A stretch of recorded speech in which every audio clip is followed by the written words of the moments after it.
And welcome to a special Valentine's edition of the Lower Merion Board of Commissioners meeting. It's Wednesday, February 14th, 2024. We have two committee meetings this evening. We have a Parks and Recreation Committee meeting and a Building and Planning Committee meeting. But before we start with that, we have a recognition that we want to do this evening for Jim Weiman, who is retiring from the Chief Technology Officer position in Lower Merion. So I'd like to invite our Township Manager, and Ernie McNeely, and Jim to join me in the Oval up here.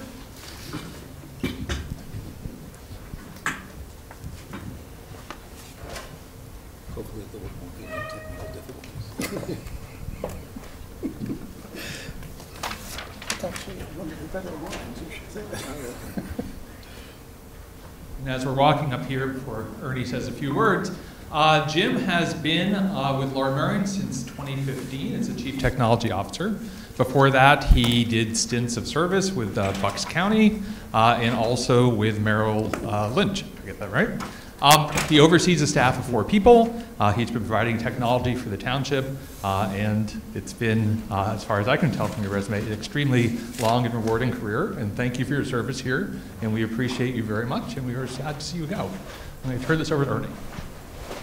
Thanks, Todd. And here's a gift for you, Jim. But to tell you a little story, I came to the township in May of 2014, and soon thereafter learned that our information technology person was leaving the township. And so it was the first of the senior staff positions that I was tasked with filling.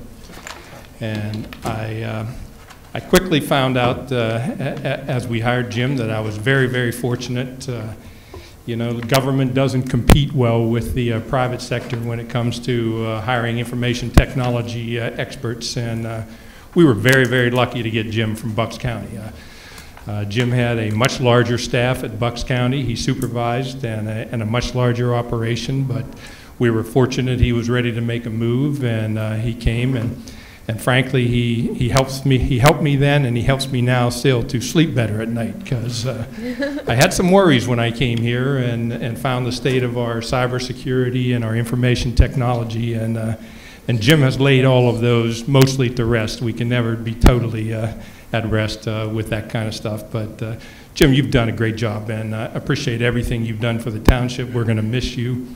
You'll hard shoes to fill. It's going to be difficult, but wish you the best of luck in your retirement.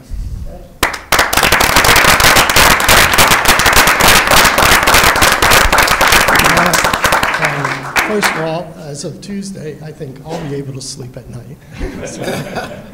But I just want to thank Ernie and the board for the opportunity and the support over the 9 years, because without it, we couldn't accomplish what we did. So, and I'm going to really miss being part of the family. So, thank you. Thank you again, Jim.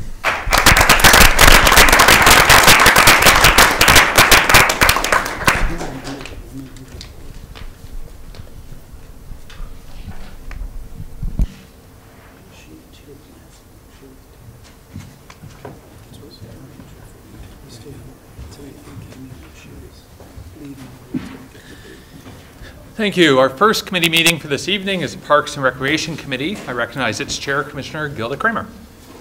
Thank you. There's one item on the agenda for the Parks and Recreation Committee, which is the authorization to execute a construction agreement with Norfolk Southern to proceed with construction of improvements to the railroad tunnel near the river. I'd like to ask Donna Heller or Chris Leswing, whoever is going to describe our project, to give us some background information. Thank you, Commissioner. Donna Heller, not Chris Leswing.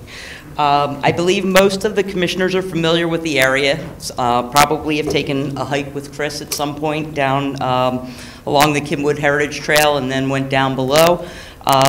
The segment we're looking at here is the property of Norfolk Southern, the exaggerated rail line, but we're looking at approximately this bend here through and connecting to the Pencoy Trail below, which is connected to the, I'm sorry, can't see without my glasses. connected to the private parcel here, which would continue down to the Pencoid Bridge. The construction of this project will serve as a vital connection between the Kenwood Heritage Trail and Pencoid Landing with future trail connections. Norfolk Southern requires the completion of the construction agreement before they will enter into negotiations for a formal land lease with the township. Therefore, we're bringing this agreement at this time. The agreement was reviewed by our township solicitor he found no issues at the time.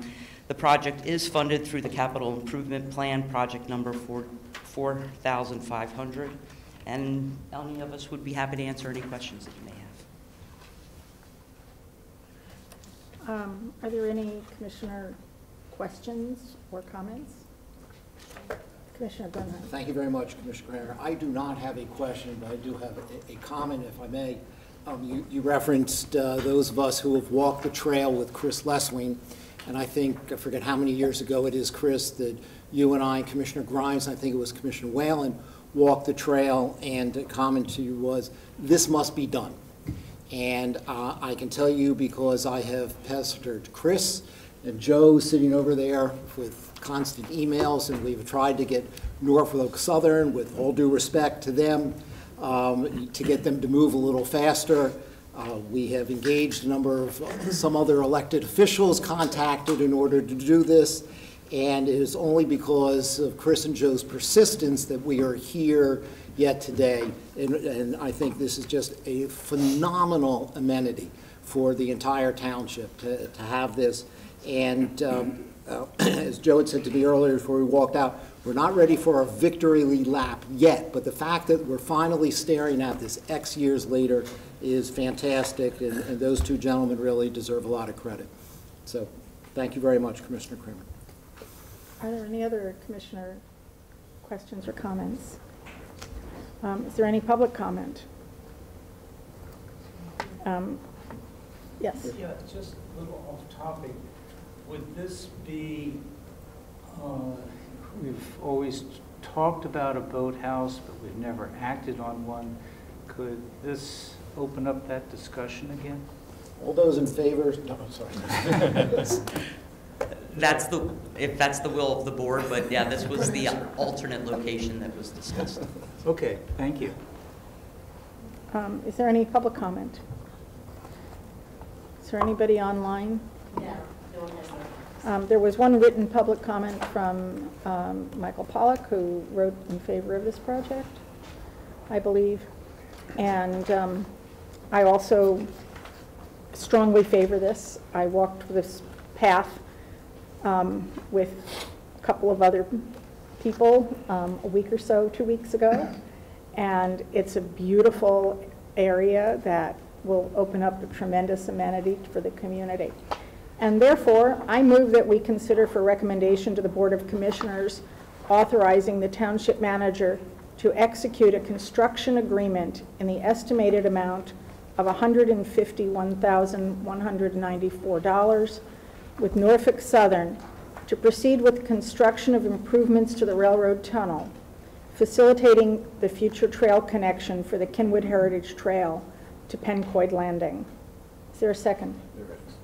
Thank you, Commissioner Bernheim. All in favor, please raise your hand. Anybody opposed?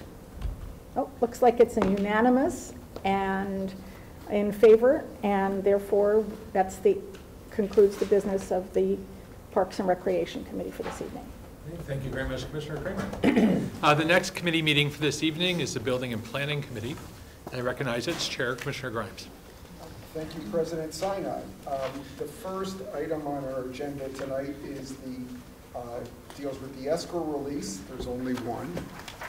So I am going to move to recommend to the Board of Commissioners approval to release funds held in escrow as improvement guarantee in accordance with Section 135.7 of the Township Code for the following: 230 Penswood Road, Church of the Redeemer, escrow release number 6 for $42,844. Thank you for the second, Commissioner Zella.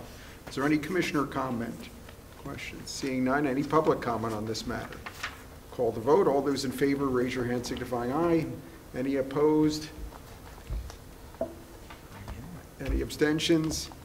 The motion carries unanimously. Next, on page 6 of our agendas is a waiver of the township code for allowing open containers for Spring Beer Fest for Ardmore Initiative.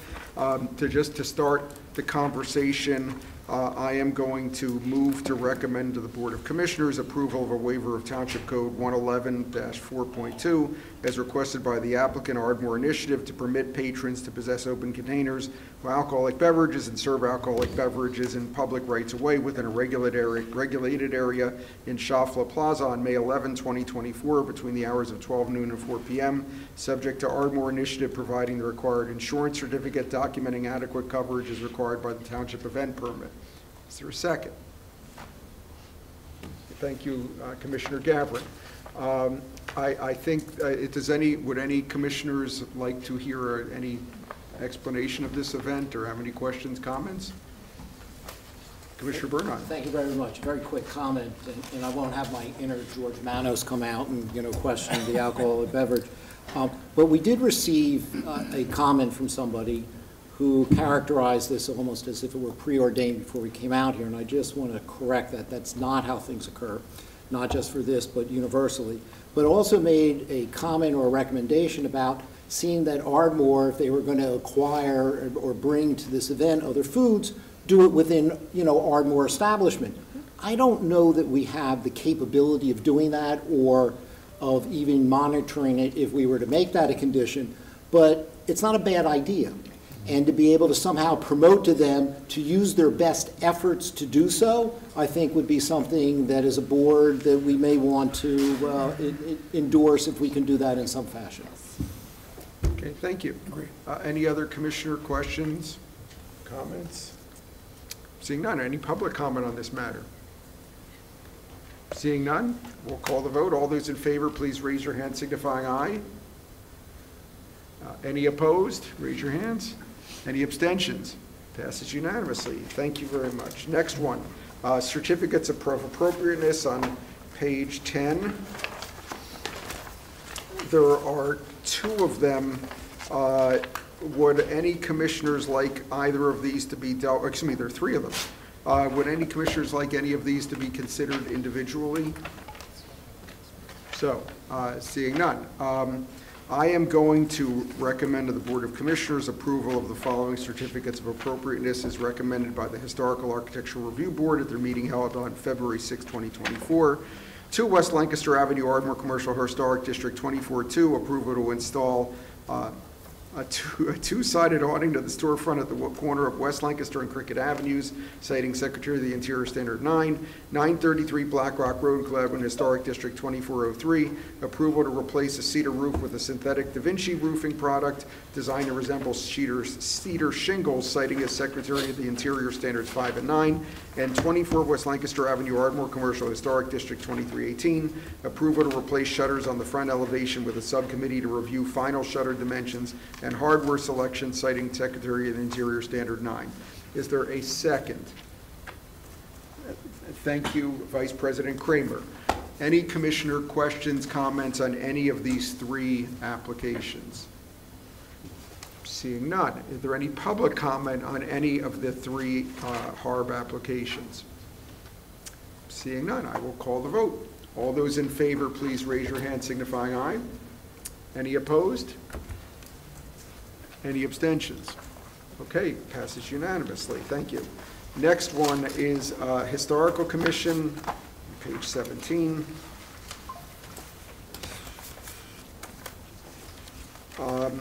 This is concerns 1175 West Montgomery Avenue in Bryn Mawr.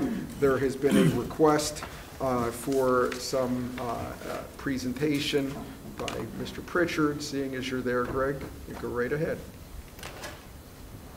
Okay, thank you very much, Commissioner Grimes. I do have some slides to show regarding this property.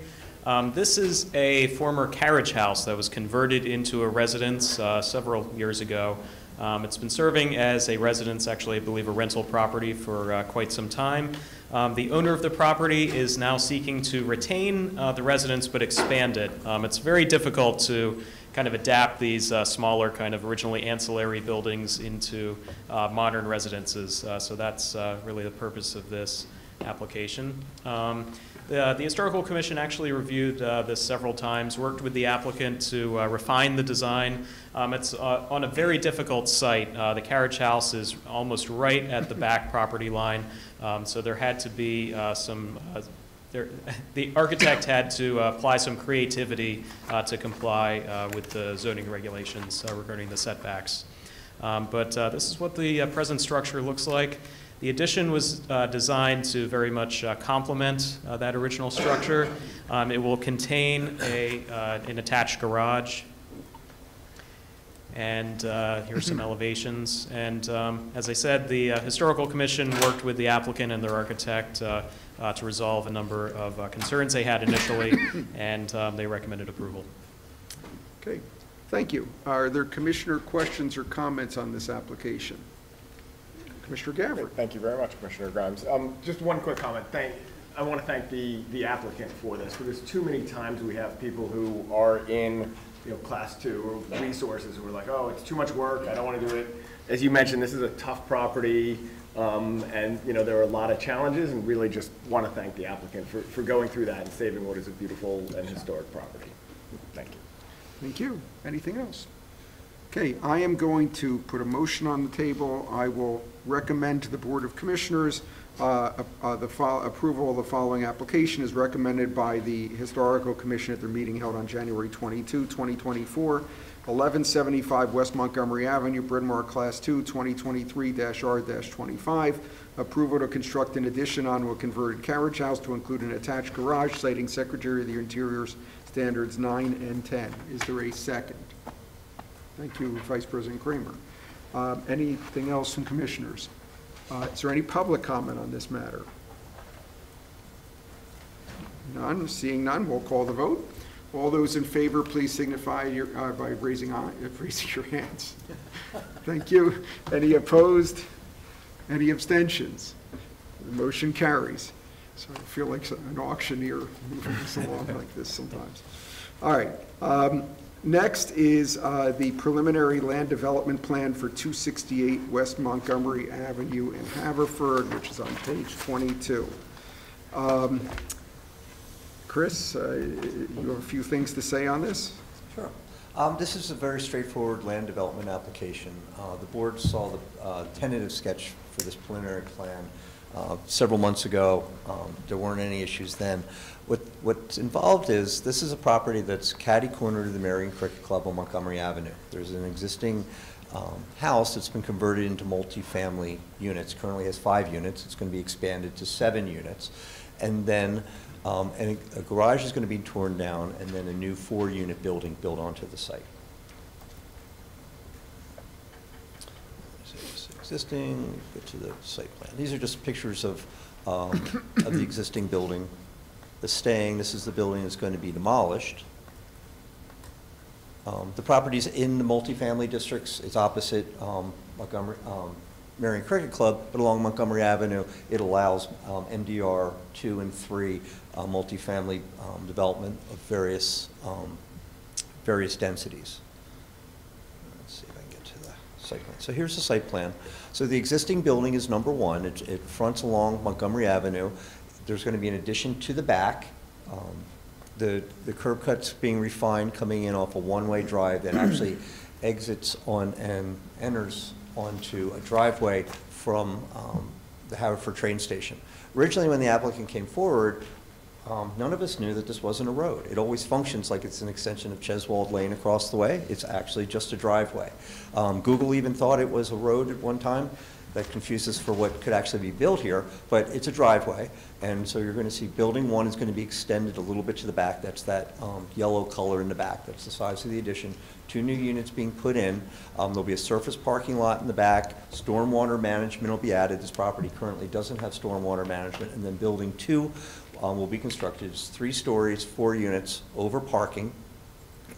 Both of them will have landscaping around them. There'll be a much wider sidewalk along Montgomery Avenue. Currently, if you go down Montgomery Avenue, the sidewalks are 4 feet. This will be a 5-foot sidewalk, and there'll be a verge. You can just see this is part of the township's new saldo that requires a significant amount of landscaping.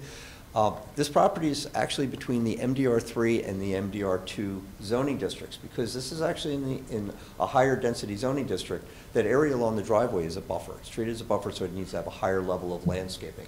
And the applicant's been working with staff to make sure that it's not being walled off, but it creates a very lush sort of environment through that. Staff didn't identify any challenges with this. The applicant accepts all of the conditions of approval, and no relief is required. I'm happy to answer any of your questions. Thank you. Commissioner, questions, comments on this application?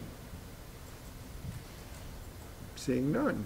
All right, I am going to put a motion on the table. I will move to recommend to the Board of Commissioners approval of the preliminary land development plan for 268 West Montgomery Avenue, Haverford, Ward 4, LD number 3904. The plan dated November 6, 2023, last revised January 19, 2024, prepared by Site Design Engineering Concepts, as set forth in our agenda. Is there a second? Thank you, Commissioner Zella. Okay, anything else from commissioners on this? Is there any public comment on this matter? Seeing none, we will vote. All those in favor, please raise your hand signifying aye. Okay, any opposed, raise your hand, please. Seeing any abstentions? Seeing none, the motion carries unanimously. Next is the authorization for minor zoning amendments on page 41.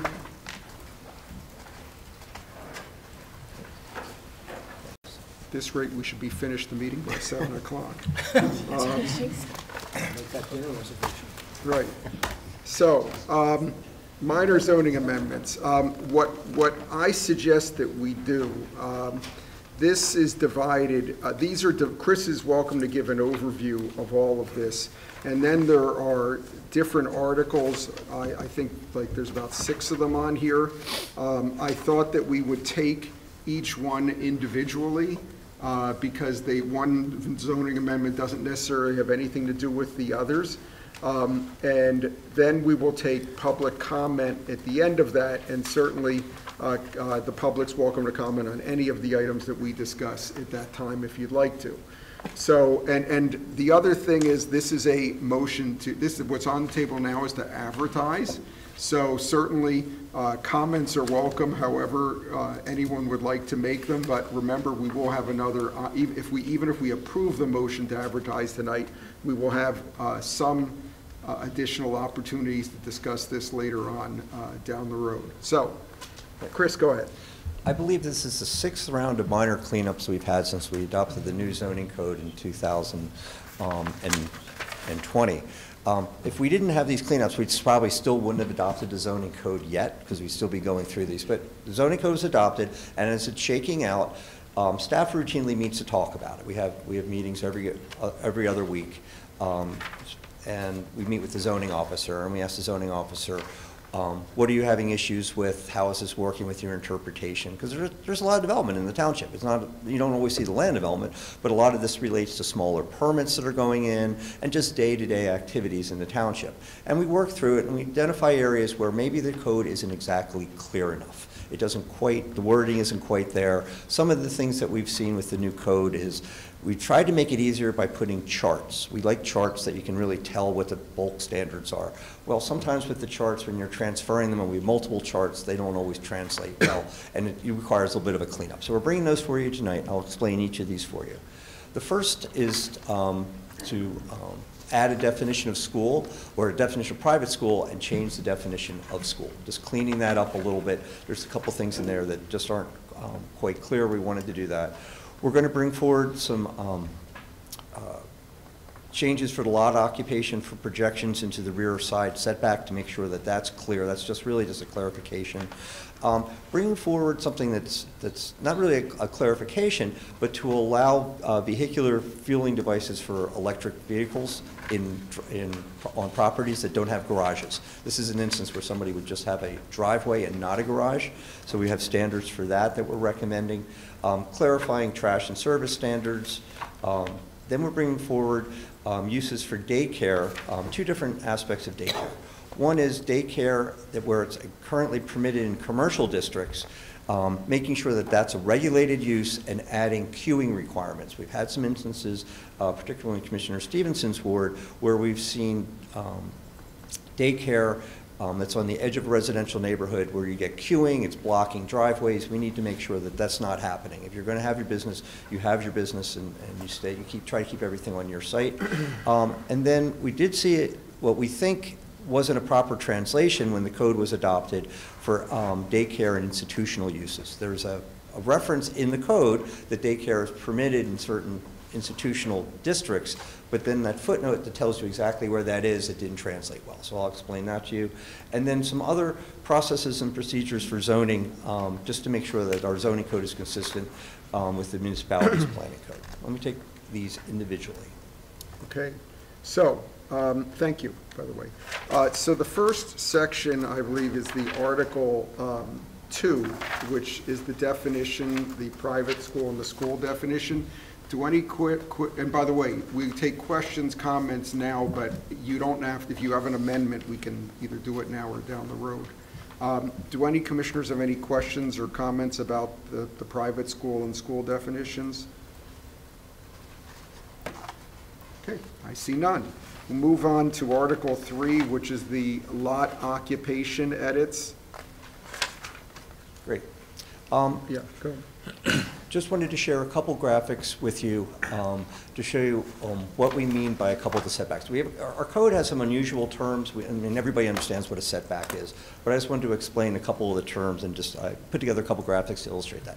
So everybody has a lot. It's defined by the front of your street and has boundaries around usually 4 corners of your lot. The setbacks, which are your rear setback, your side setback, and your front sideback, create the building envelope. The building envelope is where you're allowed to put your buildings, your house, your garage. Right? Pretty simple so far. Then there is the area behind the main building, and this is where your accessory buildings can be located. All accessory buildings are required to be located behind the primary front, behind the rear facade of the structure in the back. So this envelope that's created, that's outlined in red, is where accessory structures can go. Now there's an area that was a building envelope. Accessory structures are allowed to get even closer to the property line. That's why the red envelope is wider than the building envelope. Because they're smaller buildings, they can get closer. But this is what we mean by the accessory structure setbacks. And then we have the frontage occupation. The frontage occupation is the area in front of the primary front facade where it's primarily designed to be open and clear. This is where you're not supposed to have your accessory structures, and this remains open to the sky. But those terms, frontage yard is something that most people aren't familiar with. It is unique to form-based codes, and it's something that comes up a lot, and I thought it'd just be helpful to just clarify that. So the code change that we're looking for is just adding the word reduced. This is a clarification that the zoning officer has had when he's been working on interpreting where structures can go. And we brought it to the Planning Commission, and they suggested some rewording which we're accepting. And it would read, accessory buildings and structures shall be erected to the rear of the principal building and may project into the reduced side yard setback as established in the form tables of their underlying district. It's simply that, it's that simple to add that clarification, and that's what we're looking for. It's nothing substantive, but it's a clarification. That's on what page? I'm sorry. What page? I'm sorry? What page are you reading? You're talking about the 155-3.4, page 44. Okay, thank you. We got it, Chris. Okay, I got that's great. So this is just a simple clarification. Okay. Okay. Any questions or comments on this one? Is this on Article 3? This was on, no, we're on Article 2 still. We're Okay. about to do Okay. Article 3. Thank you. Okay, well, we are now on Article 3, the private electric vehicle charging station. Why don't you go ahead? Some of these I wish we could do. They seem so small that I wish we could do these administratively, but because they are actually changes to the code, we do need to bring them forward. The next is something that's a little bit more substantive, but we thought we would take an opportunity while we were talking about these frontages, and we've been getting requests from many property owners. More and more people are getting electric vehicles. And most, as you saw from the frontage occupation, you can't have things like accessory buildings in your front yard. You can't have a fueling station in your front yard, right? So if you were going to charge your electric vehicle, technically you wouldn't be able to do that. Most people, a lot of our homes in the township are single-family homes with garages. Not a problem. You can charge in your garage. But there are some instances where somebody doesn't have a garage. And this is only meant for those instances. This isn't meant that if you don't have a driveway. This is only for if you have a driveway and don't have a garage. And what we wanted to do is to allow vehicular fueling devices in that front area. We don't currently differentiate between electric things that go to your car and if you're a gas station. So we're differentiating that tonight. And then we're adding that private electric vehicle charging stations are permitted in residential districts, provided that they meet the principal building setback of the underlying zone district and the following. That the private electric vehicle charging station shall be placed as close to the principal building as practical. We're not trying to have these hang out in the middle of the yard. The height of a private electrical vehicle station shall not exceed 4 feet. And the private electrical charging station shall have a retractable cord or be screened. Yep. And then we added that the private electric vehicle station shall be screened from view from any frontage or any abutting residential property. We got hung up on having a cord retractable, removable. We worked with the Planning Commission and they recommended that we just change this to have it to be screened. We're trying to reduce the visibility of it. And I think that was one of the concerns, was that you're allowing somebody to do this and then there's just all that infrastructure all over the front yard. So we're trying to minimize that as the purpose of this. Okay, thanks. Questions or comments on this one? Commissioner Churchill, why don't you go ahead? Thank you very much. In Penguin, a number of residences have converted their garages to, added home space. Now, if one of those applies for an EV charging, would they be, would they be acceptable or denied?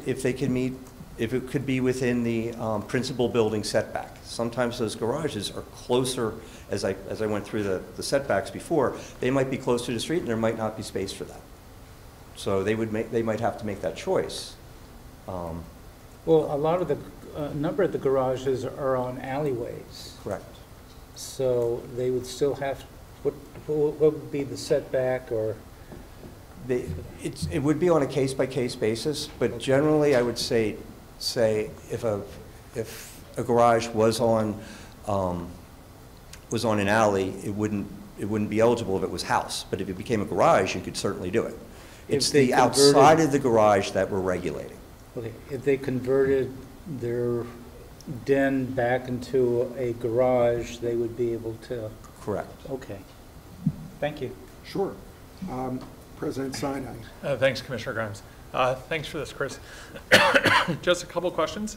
First is, it seems like that some of these chargers can be attached to the house. Like when you say close to the house, like attached. That's as close as you can get. Okay, so like we don't need to say attached separately. Correct. Like close to the house. Correct. We're encouraging people to do that because Okay. a lot of times if you're doing this, it depends on where you're drawing the power from, and a lot of times the boxes for this are inside the garage, so you want to reduce the expense and have it right as close to your garage as possible, or to the house as possible. And then I was wondering if you could just provide a little more context for the screening requirement. So I'm thinking about this. I mean, like we allow people to like coil up hoses on the hooks in the front of their house, right? Yeah. And like we let them sometimes put other equipment in the front if they have a natural gas meter. Like that doesn't have to be like what's different about this that we think they're a little bigger. we've had that conversation. So an outdoor gas meter is usually yay big. Okay. These might be out a little bit further, and from our research, we saw that the hoses are a little bit bigger than a garden hose. Like a garden hose has a very narrow gauge, and we found for electrical vehicles that the hoses are a little bit larger. I don't know if it's something that we're going to be, we're asking people, I think, with the screening, to make it, to try to minimize it. I think that's part of the design. By having this in here, I don't think we're going and saying you're building a brick wall around this by any means. But I think that requirement is to really make your best effort to minimize the impact of that and to design it properly. Okay. Thanks, Fritz. Thanks, Commissioner Grimes. Thank you. Commissioner Zella. Thanks, Commissioner Grimes. Chris, you said this provision would only apply if the property does not have a garage, which makes sense, but it doesn't say that. Well, it's really meant for people, well, I don't know if it would only apply, but it's really meant for people that don't have a garage. So if you have a garage, most of the time you're going to put the structure, you're going to put the infrastructure in your garage. But what we've found and been approached by people that don't have a garage to do this, and then they would be having this infrastructure technically in that frontage yard, and it wouldn't be permitted. Okay, so that's your expectation, but it's not in the Correct. code. Correct. That's correct. So it's possible to have a garage and also have a charging station Correct. in the front. It would be. You are correct. Within the front yard setback. Mm-hmm. Thank you for clarifying that. Got it. Keep going down the line. Commissioner Gilda Kramer. I actually have a few questions and concerns. So, in my neighborhood, as I've said before, everything is non-conforming. And so what if a house is non-conforming and has less of a front yard than the current zoning requires? That would seem to suggest that they couldn't put a charger in the frontage because the house is maybe 18 instead of 20 feet from the sidewalk, as many, or 15 as some of the houses in my neighborhood are. And I'm just wondering if it wouldn't make more sense to refer to this principal setback for the house rather than the zoning, because otherwise you're going to prohibit some people from doing this just because their house is non-conforming.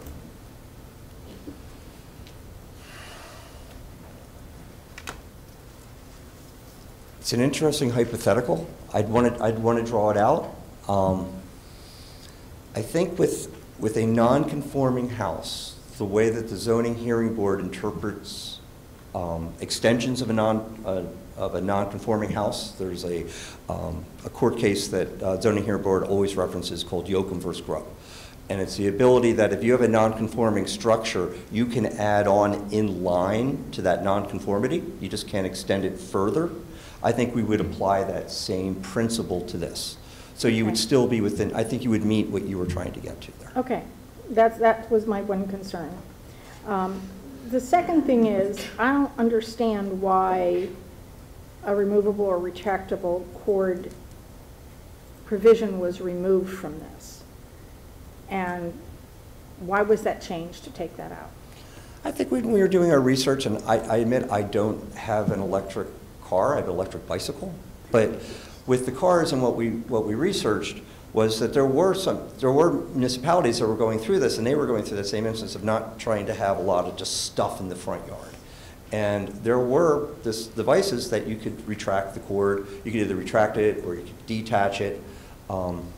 I think that technology is changing as well. That's why we just have that screening, trying to have people look at that. Somebody might not, if your property, you might not want to have those cords out in front of your house, right? You spend a lot of money on your beautiful lawn and your landscaping. You might not want to have cords that are so visible. So I think we're leaving that up to the property owner to find a way to just kind of minimize the impact of this on the front yard. So that, coming back to the screening issue, I don't think that it is realistic to require screening in some instances, because while sometimes it's attached to the house, sometimes the driveway is maybe 6 feet away or 3 feet away from the side of the house, and the property owner is going to want to put this in their driveway, or literally right next to their driveway, so that when they pull up their car right next to it, they can just plug it right in. And I don't see any way physically to do screening. We certainly don't want to put a fence around this pole. That's even worse. That's going to look even dumber. Or to build a brick structure around it or a stone structure around it is going to look even sillier than that. And so I would like to see the language modified to say screening if feasible. Because sometimes, I mean, I'm thinking of specifically of some of the locations of these in my neighborhood. And there is one that I can think of right now where I don't see any way in which they could do screening around this. Unless they start to do, unless they have to do elaborate landscaping around it, which is going to look ridiculous to have the landscaping in this one corner on the lot, then it's going to look equally silly. So that's a great suggestion. That would actually help us with that, make your best shot, right? We're really trying to make people aware that these can be unsightly. We want to bring it forward. The zoning officer gives it that opportunity to do that. Well, in that case, I'd like to know when the appropriate time would be to make a motion on that, to add that language. Yeah, that's fine. I think the best way to handle this might be to get through this and get a chief motion on the table, and then we can discuss amendments. So is that, Commissioner Kramer, do you have anything else? No, I think that's it. Okay. Commissioner Courtney. Thank you, Commissioner Grimes. I also want to talk about the screening. If the charger is in the rear of the house, so it's not visible from the frontage, does it still need to be screened from abutting properties? If it's located, it still needs to be screened. It's in the building envelope. So.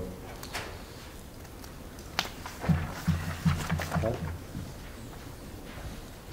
Well, yeah, so it's like, so the neighbor to my side or the neighbor behind me, if the thing is in the back of my house, but it's in my driveway, could still see it, right? Well, it would be permitted. So that's okay, as long as it's not visible from the front? Correct. Right. Okay. If it's behind your house, it's completely permitted. This only relates to the area from the front of your facade to the street. Okay, then I guess unless I've taken this out of context, and the context is this is all about frontages, this clause C here saying that from any frontage or any abutting residential property, I feel like we need to get rid of the or any abutting residential property. Unless this is an abutting adjacent thing, and I've forgotten which is which. I apologize, I'm not following. So the section's about frontages. Okay. So anything in the frontage needs to be shielded from an abutting property, is my read of it. That is the context I am missing. If it's behind the house, then fine. Okay. Great. Thank you. I'm sorry, Commissioner Courtney, are you? I'm done. Yes, thank you. Okay. Can I, just to follow up to what Commissioner Courtney asked about, so isn't this comparable to pool equipment in the back of a house? Mm-hmm. It is. So, but isn't there a requirement to screen pool equipment? It does, but So shouldn't that apply here also? Now, that wouldn't apply because this is about frontage, but separately, wouldn't it be Correct. similar to the requirement to screen pool equipment? I would say that this infrastructure is probably a little smaller than that. That's why we didn't do that. Pool equipment is screened for a couple different reasons. A, its size, and then also because of the noise that it potentially makes. So I think that was the intent of why you would do that. I think this is much more less intrusive infrastructure, so that's why we didn't think of that.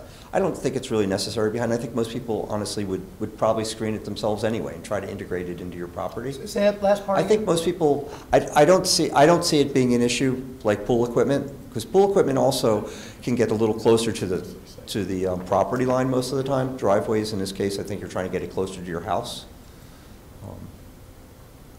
Okay, that I guess that makes sense. I'm not seeing the problem yet.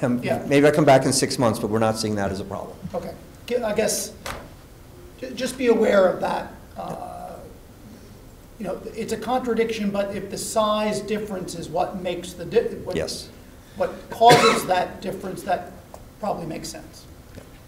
Well, we'll keep our eye on that. Okay. Thank you. Anyone else on this one? Seeing none, we will move on to service and trash area standards. Yeah. This one's an easy one. Once again, getting back to frontages, we're just inserting the word principal for where outdoor storage and electrical, plumbing, mechanical equipment needs to be. That it needs to be within the required setback for not building all buildings, but principal buildings. This once again aligns it with the intent of the code. Any questions, comments from commissioners? Seeing none, and I can't I can't see Commissioner Stevenson if he's still on, so I don't know, Jody, if you could see him and see if, just let us know if he has any comments. Thanks. Next is Article 5, daycare as a regulated use. Great. So there are two pieces to this with daycare. I'll go through both of them. The first is we're seeking to daycare is currently permitted in commercial districts, the VC, the TC, the LI, the Rock Hill Road, the Bryn Mawr Village, and the City Avenue districts. We're seeking to keep it as permitted use, but make it a regulated use. Our code allows things to be a permitted use without additional conditions, or to be a regulated use where there are supplemental regulations that are required for that to go forward.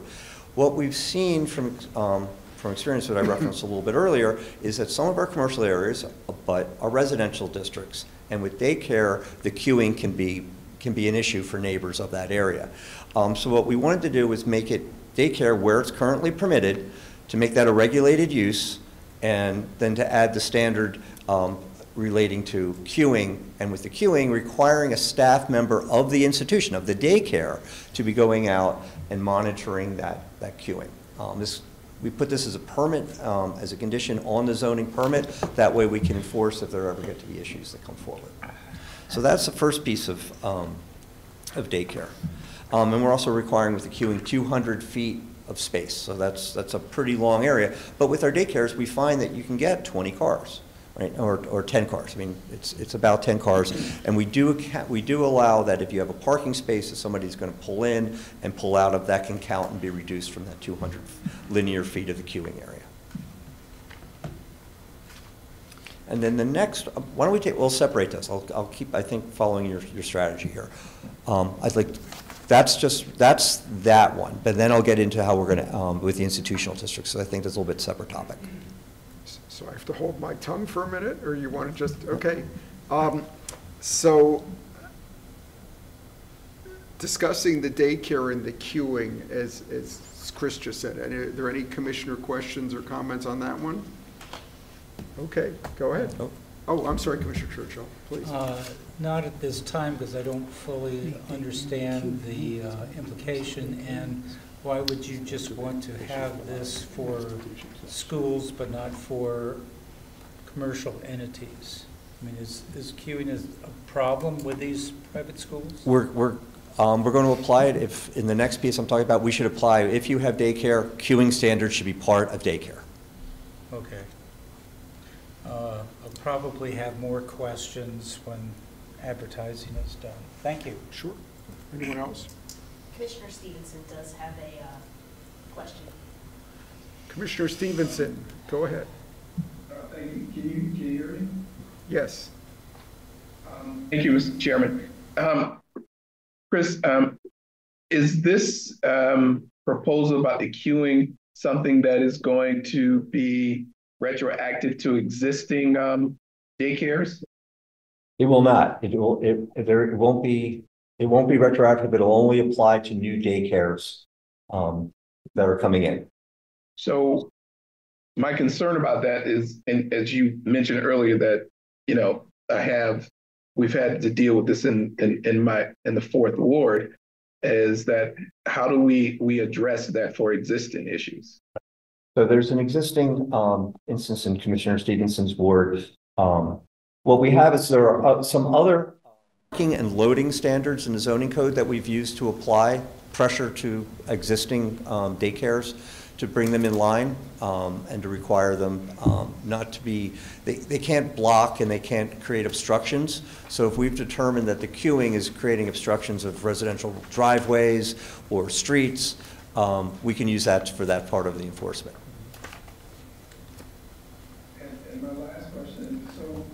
what was the impetus to to make it happen now?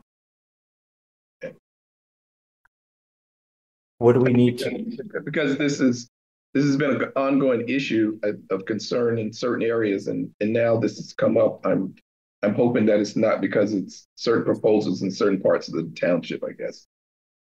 We did see one. It's a good point. We saw one daycare that was proposed from Ballard-Kinwood.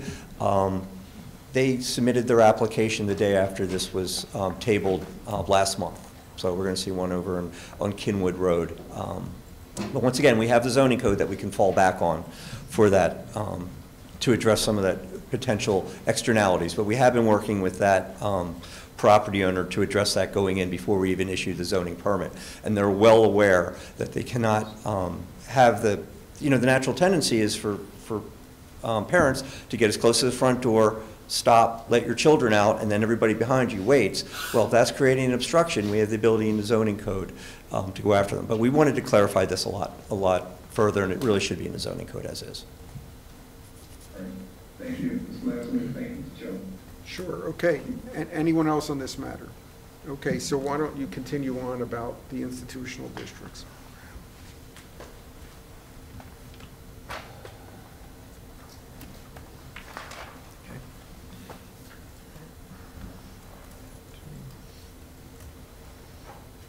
Great. So the next one deals with daycare and institutional use. So this is what I mentioned before. Charts are a great idea, but when we went into zoning code, we missed a couple things with the charts, because there's chart 5.1, chart 5.2, chart 5.3.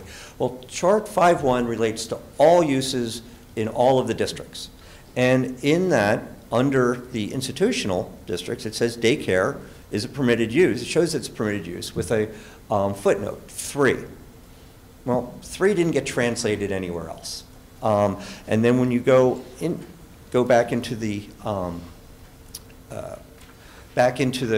codes, you can't really permit it because you don't have those specific standards. Daycare previously was permitted as a special exception under the old code. Institutional uses were permitted as special exceptions. The new code put those special exceptions from institutional uses into an institutional district. That was the whole idea, to move those things forward. So daycare being allowed in institutional uses makes sense. It was naturally, we discussed this as staff, bringing this forward of where it would be. Now, we didn't want them to be permitted in all 4 institutional districts, but we always thought that they were always meant to go in the IC and the IE districts. So what we're suggesting tonight, and what we're proposing, is to bring them back, amending the charts to allow daycare to be in the institutional civic, which is your churches, your synagogues, and the IE district, which are your schools, as a regulated use, with the same regulations we just put back in the commercial use for daycare and all the other instances of the township. Okay, thank you. So I'm going to start the conversation on this one because I'm going to suggest that we not include institutional districts in these amendments, and I'll tell you why. As Chris said, there's a little difference in that they were permitted by special exception, but then when we redid the code, they arguably were not permitted because of an error. So this is different from the previous conversation in VCs and other districts where it was permitted as of right. And what I'm concerned with is the lack of public input into the process of possibly locating a daycare in a church, synagogue, or educational institution.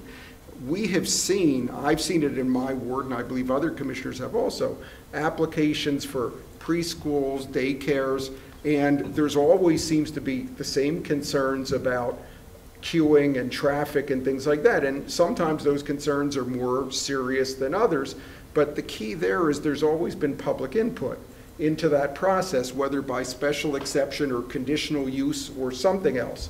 And in this, if this were to be enacted this way with a regulated use, it would become a decision of the zoning officer who may make the correct decision based on the fact, but it's missing the critical element of public input.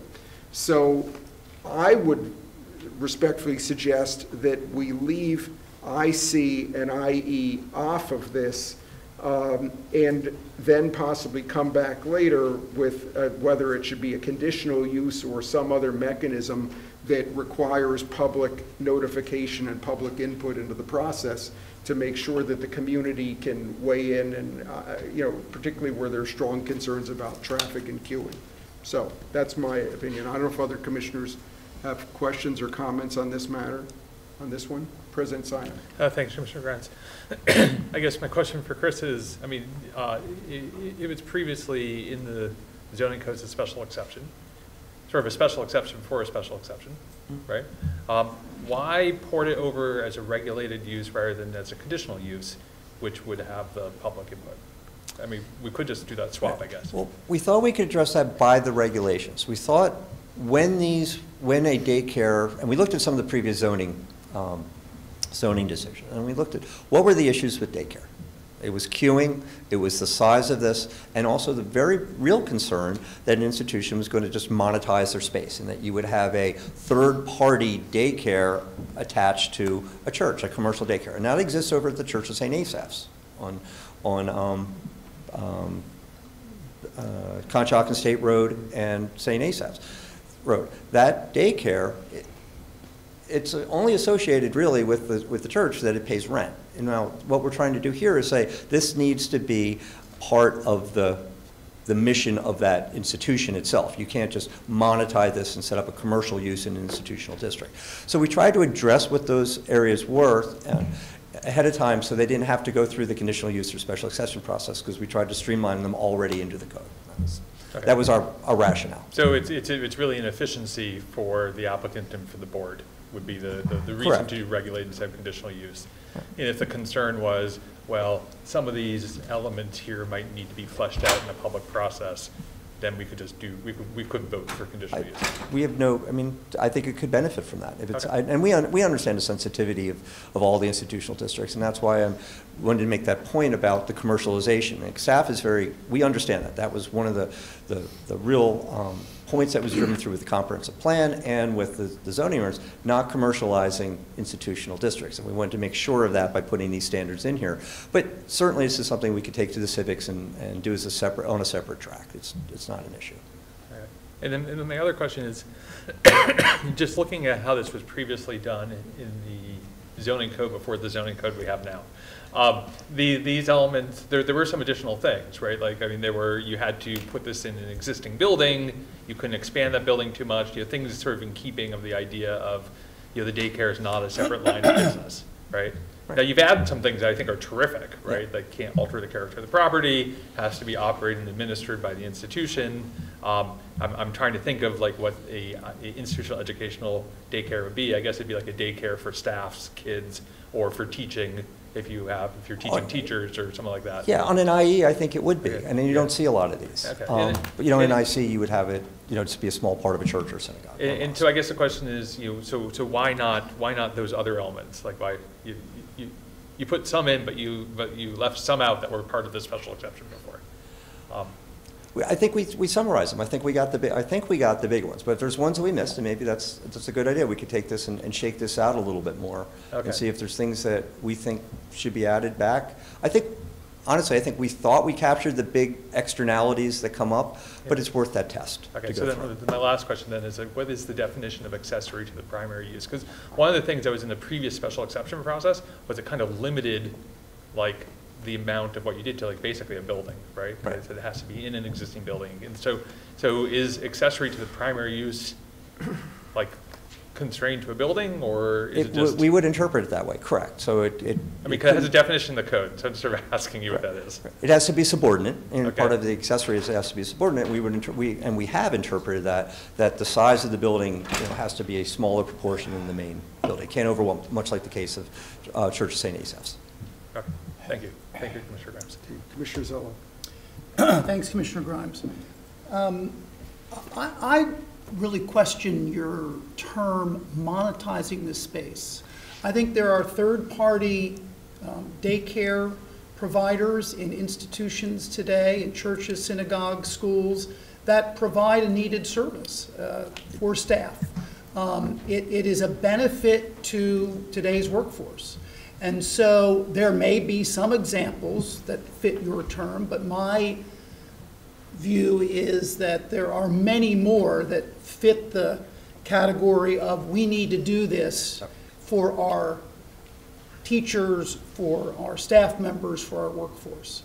And so I don't think, I think that this issue of not allowing a third-party provider, I have trouble with that. I mean, a third-party provider brings experience and skills and the necessary state requirements and all the clearances.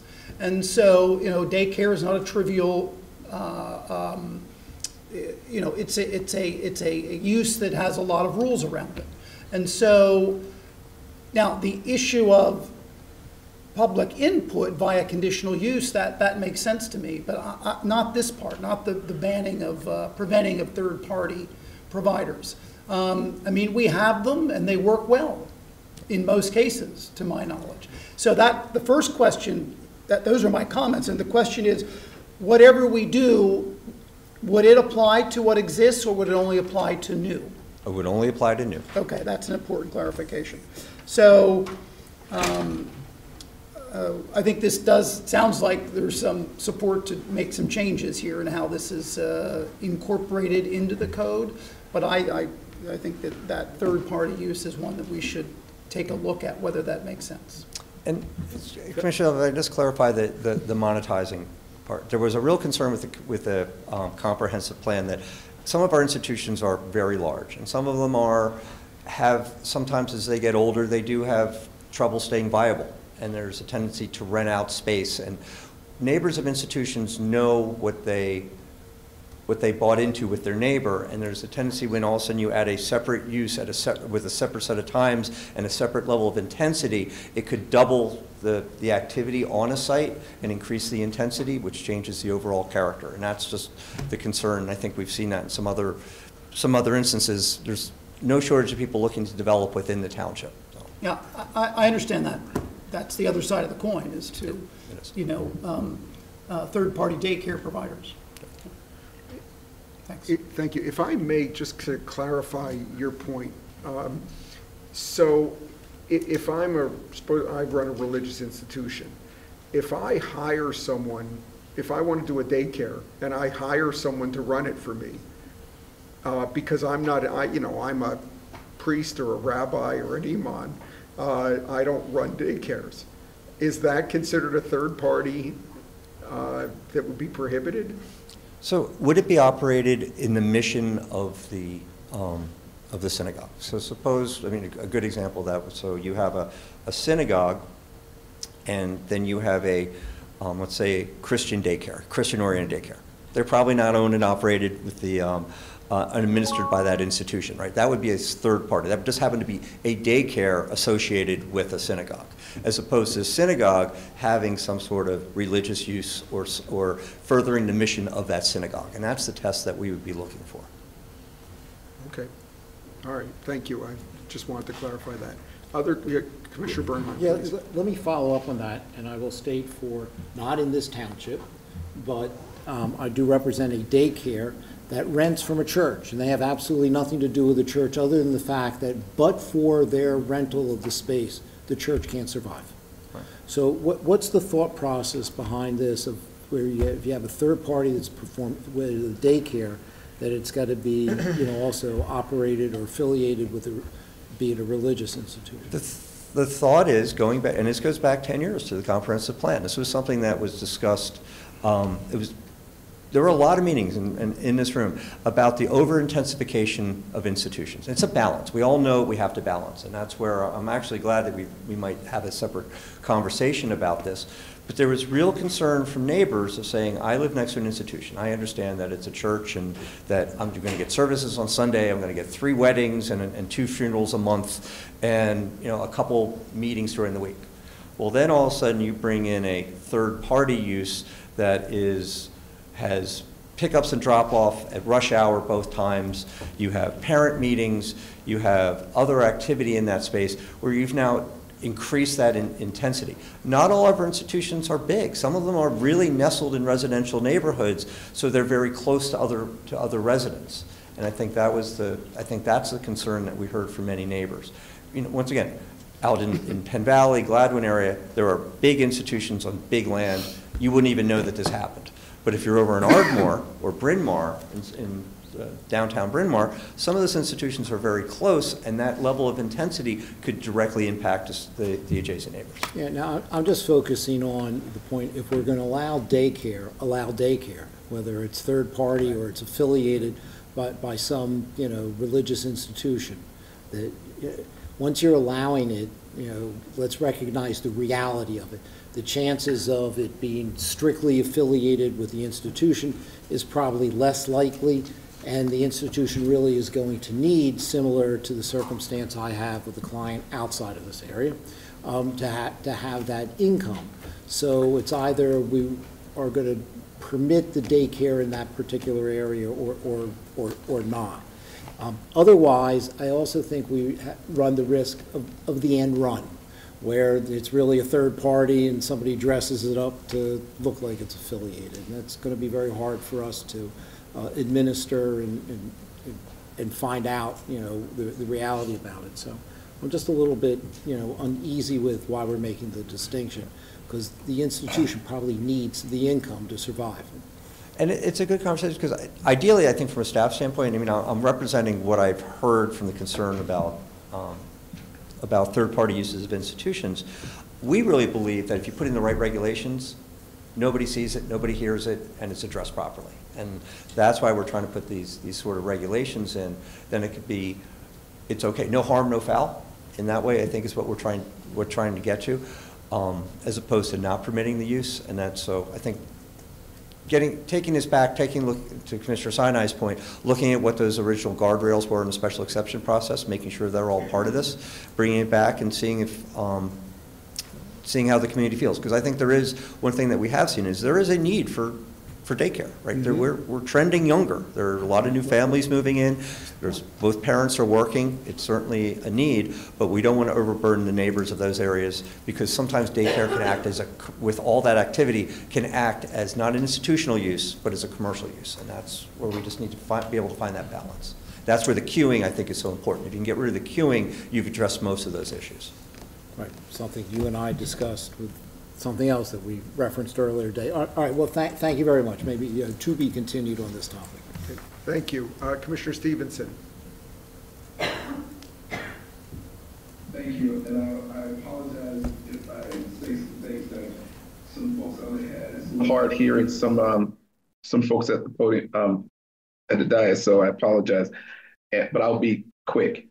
I see this as another misuse of zoning to meet the needs of a certain stakeholders at the expense of everybody else. This whole thing about protectionism of institution, of a daycare, I think that there's a better way to do it. Particularly, there's an exorbitant number of people in this township who have made it clear that they are looking for more daycares, and restrictive of it would be problematic. So to say that the use of an institution would have to be the basis of that without having a plan or opportunity to have a relationship with another outside agency within certain constraints, I think would be problematic for me to support. I think a better opportunity would be that for the township to see that the use of daycares and the need of daycare is a major issue for our members of our community, particularly with the high cost that a lot of folks have to find outside, and to use this as an opportunity to sit down with those groups and those groups of institutions who are looking for outside revenue to come up with a meaningful plan that allows them to have a use of this, but to make it what I see as restrictive for the protectionism of a certain small faction compared to the larger township, I can't support. Thank you, Mr. Chairman. Thank you. Okay. Oh, I'm sorry, Commissioner Woodring, please. So are we proposing to withdraw this piece Well, and potentially discuss it later? my intention, since I brought up the prospect of this, is to withdraw this piece because to the advertise, it would require that, for instance, if we change it to a conditional use, that would require something different than what's on here now. And I think that might be a lot. I think my sense of it is also there's more discussion that is needed on this point. So at the proper time, my intention is to suggest that we drop IC, institutional civic and institutional education, from this. If that answers your question. It does. And I just have a quick comment. That example specifically, the church you referenced, I'm familiar with that daycare center, and I find it that, they provide a high quality education, early education to children, and it's simply because they are third party.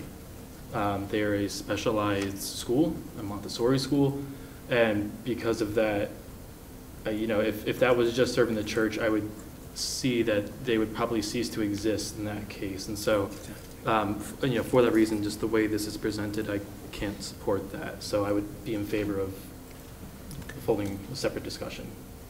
All right, thank you. Anyone else on this? Okay. Moving on to process and procedure, zoning administration. I don't need to go back to the PowerPoint on this. This is in the memo. Just to summarize, the municipalities planning code has certain requirements that for processes and procedures for how you do applications and notification and such. And for the most part, the township's zoning code just takes those verbatim and puts them into our zoning code. We noticed as we were reading through this, the solicitor actually picked this up, that they had been translated not identically. So they wanted to clean that up to make sure to bring in consistency. And that was the whole purpose of this. So that whole list is just making sure that the township zoning code is consistent with municipalities planning code. Okay, so thank you. So I'm going to lead again on this one with one comment and suggestion for what I will propose later. So one of these is to clarify the notifications for when the zoning officer makes a preliminary opinion. Preliminary opinions, I think, are relatively rare when people request them, but some developers ask for them because they want advance word and of how the zoning officer feels about something, and then there's an appeal period, and during which I think it's a 30-day period during which anyone can object to the preliminary opinion. Well, when this has come up in a particular case in my ward, the preliminary opinion was issued, and then the community did not know about the preliminary opinion, so they lost the appeal opportunity. And I think what's right with this zoning amendment, proposed amendment, is that you're proposing to require that the preliminary opinion be advertised at least twice in a newspaper of circulation, which, as I understand it, is the general requirement under the municipal planning code. So my concern is that in 2024, that is not necessarily sufficient notice. That I don't know that many people look at a newspaper of general circulation twice. So the zoning officer could issue a preliminary opinion that impacts the community and they don't know about it during the appeal period. So Chris and I have discussed this, and one thing that I don't think I need to suggest today, so I'll be real quick, is that we make more of an effort to notify the ward commissioner and a civic association sort of off the books, it wouldn't be in the code, about this. But I also think, just as we post zoning notices on properties, that if the zoning officer issues a preliminary opinion, we can ask the property owner to post that preliminary opinion or some notification of it on their property, like a zoning notice, so someone driving by will hear about it. So at the proper time, my intention, and if you'd like to comment on this, you're certainly welcome. I think it's a great idea. My intention is to suggest that we add that. Yeah. I mean, because a lot of times preliminary opinions are, they have the effect of going to the zoning hearing board, right? It changes the use of a property. We've had some attorneys that use this somewhat behind the scenes to do that, and this should be, in effort of transparency, we should be advertising it. And just posting a sign that neighbors know that it's coming, I think is completely reasonable. The rest of some notification to the ward commissioner or to the civic association, we can just make that by practice. sure. That's just something we can do. We like to send out emails, so we'll happily do that. But requiring the sign to be posted, much like you would do a zoning or land development, would be just fine. Thank you. Other commissioner questions or comments on this? Commissioner Stevenson, have anything? Not to put him on the spot. I just can't see him. Okay, so I think that's it, right, Chris? That's okay. it. So now, you know what I'd like to do before we take a motion is maybe take public comment at this time, so we have the chance to hear if anyone has anything to say. So we're going to take, let me just, since it's the first time we're doing public comment tonight, I will remind people that we ask people to generally keep their comments to 3 minutes. I will give you a little extra time, but if you'd keep that time constraint in mind, I would appreciate it. So thank you. Go ahead, please. Haverford, this one was going to be quick. I've been staring at this particular paragraph for a little bit, and I just am going to question. This is in section 6, where you've got the zoning administration, the piece about application for preliminary opinion. That underlined text, is that actually a lift from the Pennsylvania Municipalities Planning Code? It makes no sense. It's not written in English.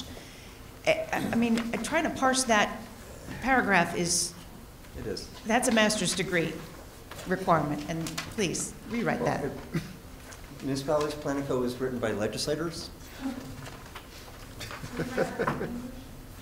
Okay, thank you, Ms. Gillen.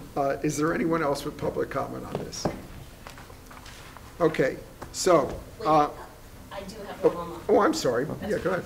Adrian Seltzer, I'm going to promote her to panels.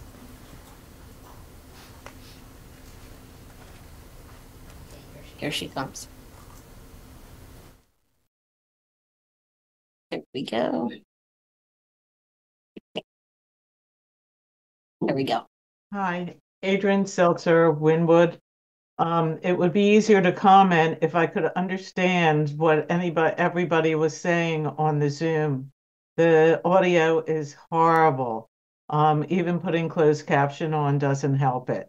So maybe your tech person can do some work on that. Thank you. Thank you, Ms. Seltzer. No one else. Okay. So we'll close the public period. So what I think makes sense, so that we don't have total confusion about what is suggested, I'm going to offer a motion that will be the straight, what has been proposed by staff, and then I am going to offer the amendments that I suggested. And even though they could be considered, because I'm making them friendly amendments, I'm going to ask if anyone has any objection to them, and we'll handle it that way rather than me just assume that and hand everyone something that's to my liking, but not might be others. So I am going to move to recommend to the Board of Commissioners authorizing the Township Secretary to advertise a public hearing and notice of intent to adopt an ordinance to amend the Code of the Township of Lower Merion, Chapter 155, entitled Zoning, as set forth in our agenda. Is there a second? Thank you, Vice President Kramer. So I'm just going to start by making a motion to amend this motion to remove daycare as a regulated use in the IC and IE districts. I'm going to add, I guess I don't need a second because it's mine. Is there anyone who objects? You object to, go ahead. No. Do you need a second? I don't, that's a friendly amendment if no one objects. Does anyone object to that? Can you repeat it, Commissioner? This would, as a motion for in the daycare permitted as regulated, excuse me, to permit daycare as a regulated use, I'm removing the IC and IE districts from the motion. Okay, everyone's clear? Is everyone okay with that? Okay, so I'm going to consider that a friendly amendment. My next one is on the preliminary opinions, to amend the motion to require posting of the preliminary opinion on the property. Is there anyone who has an objection to that? Well, Go ahead. even friendly amendments have to have a second, correct? I don't know, because They I don't? did say Okay. it's friendly. And if it's not friendly, one will go through the process. So everyone's okay with that? I assume Commissioner Stevenson is okay? The seconder has to think they're friendly. Okay, Yeah. so that will be a friendly amendment also. Just say you're okay. I think there was one other, I don't remember. Now, Commissioner Kramer, did you want to make a, Yes, I would move that we modify subsection C of the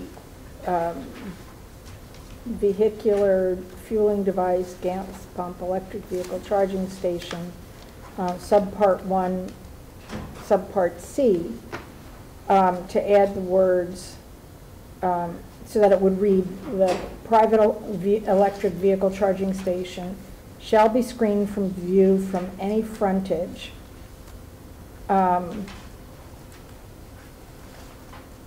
or any abutting residential property when practical and feasible. Second. okay, does anyone have an objection to that amendment? Please, President. May I offer a friendly edit? You can take it. I would say to the extent practical and feasible. That's fine. Okay. Okay, is everyone clear? Does anyone have any objection to that? Jody, is Commissioner Stevenson waving his arms wildly or anything? No, you'll see him now, his camera's off. We got rid Oh, of okay, that's fine. So, all right, so that'll consider a friendly amendment also. Are there any commissioners who wish to offer any other amendments? Okay, I see none, so now we will vote on the motion as amended. All those in favor, please raise your hand signifying aye. This is to advertise. Any opposed? Raise your hands. Seeing none, any abstentions?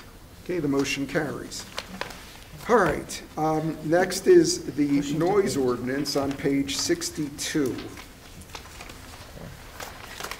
Chris, you're still there, so you can talk about the noise ordinance. Great. So last month, staff brought some amendments to the existing noise ordinance before the board. And maybe just a little bit of background. The noise ordinance and the lighting ordinance are nuisance codes. And there's been a direction from the board to staff over the last several years to update township codes. And we did the hard one, right? The hardest one was the zoning code. That took forever. It was big.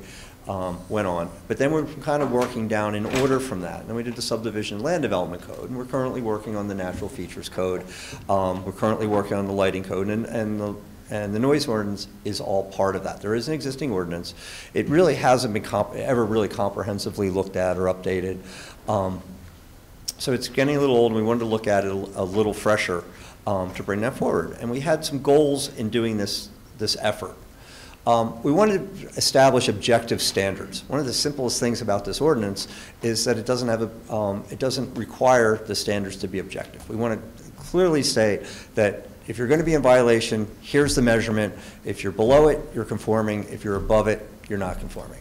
So to do that, we want to determine maximum permissible sound levels. We want to look at technology. We want to look at best practices. We want to look at what we have today and adjust them if necessary. We want to clarify where you take that measurement. Where, if you're in violation, we want to make sure that you're measuring properly at the right time, at the right place. Put that in the code. And then also with this, and with any ordinance, you want to know where you can deviate from it. So we're establishing exemptions for certain activities at certain times, and then establish enforcement procedures. And when we talked last week, we didn't really, everybody seemed to agree, or last month, apologize, establish the objective standards. Everybody seemed to have consensus on that. We didn't really have much issue on the measurement methodology, but we are clarifying that a little bit more. The exemptions didn't go much further. I mean, one of the things that we talked about when we originally talked about this was animals barking, and also leaf equipment. And there wasn't direction from the board. And so with that, we're leaving what's in the code now with the understanding that particularly with lawn equipment, that's going to need a concerted public effort, right? That's a big thing that has a lot of input coming on, especially from the board. I mean, there wasn't consensus by any means on that. And I will inform the board that the EAC is currently working on that issue, right? So some effort coming into that. So we can tie that back into that. But really, the big issue in it was, what are the maximal permissible sound levels and how are we measuring them? And that's really what we're talking about. And so we came back, and Ernest and I have been working. We're going to present an update and some clarifications to further refine this based on the input from the B&P last month. Just wanted to add in here to start the discussion with this chart that we had from my audiologist. She's professor of audiology. I was telling her that we were doing this, and she's like, this is a great chart. This is a great chart to help people understand how sound is measured, and really what's loud, what's considered moderate. And when you really get into that 50 to 60 range is really where you start to get uncomfortable. And I thought this illustrated, there's a lot of things on the web that you could go to, a lot of illustrations. I thought this illustrated it very clearly, of that kind of range that we're looking for. And it also gave some examples of, 10 is normal breathing, and you really don't hear that as 10 decibels, and 30 is a whisper. Rainfall can be 50.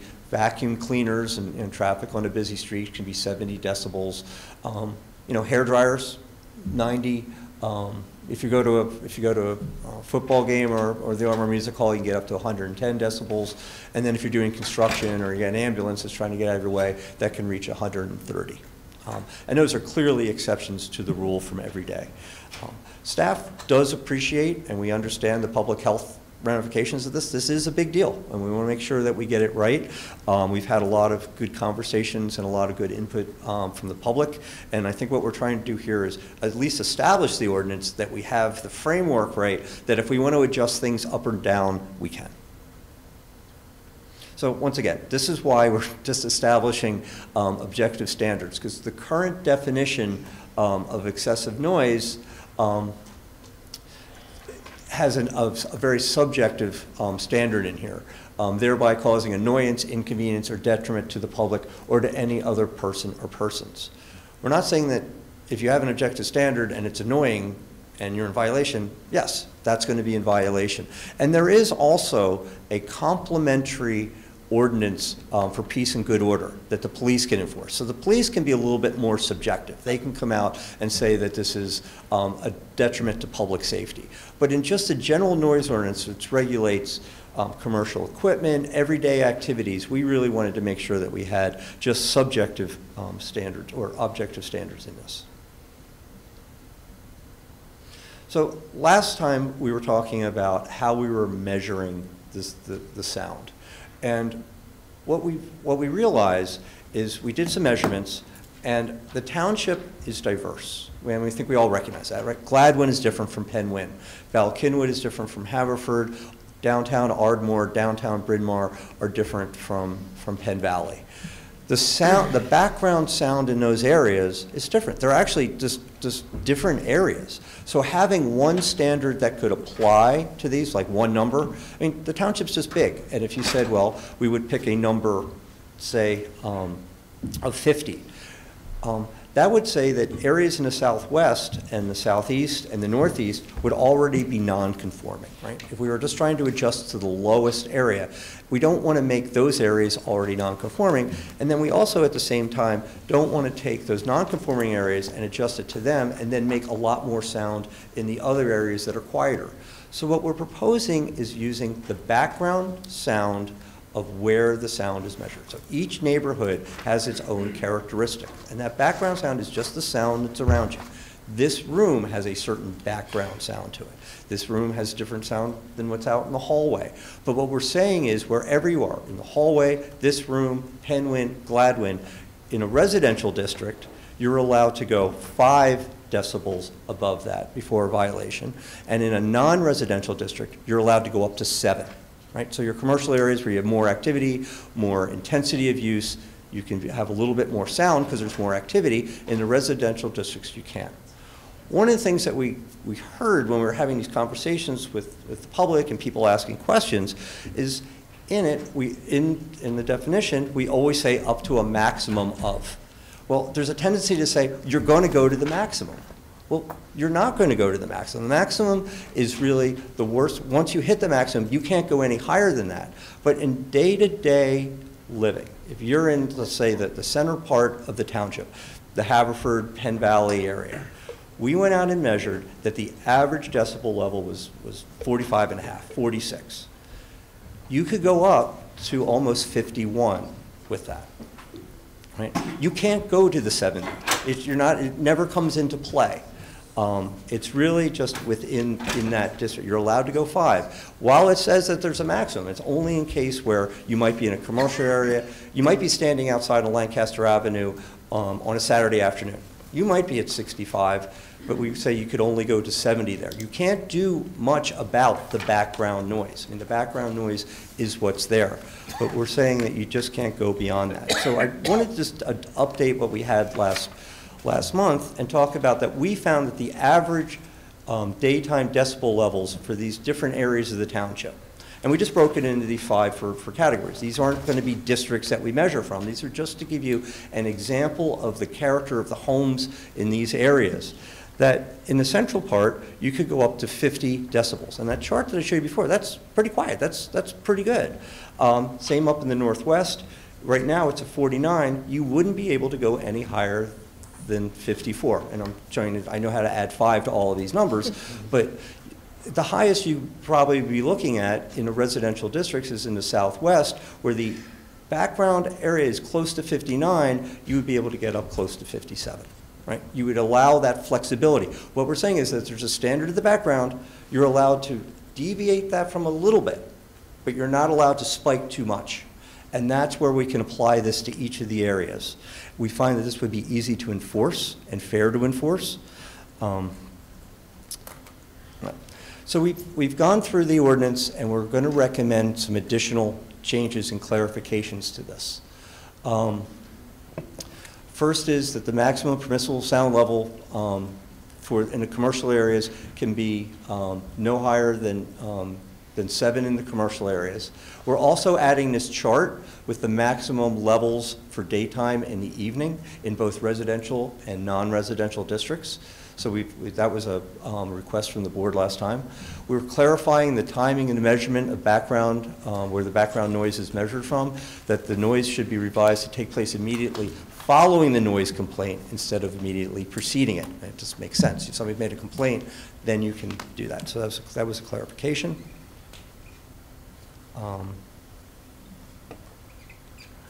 Adding language indicating that the location of the zoning district for which the maximum noise level shall be applied. So if you're in a commercial area and there's a noise complaint next to you, you're allowed to go up to 10 in that commercial area. But if your neighbor in the back is a resident, it can only go up to 5. And this is a clarification. Thank you. Ernest has been keeping me straight with this all week. Might be there. Also clarifying that mechanical equipment must meet the limits set forth in Section 103, which are the standards I was just referencing.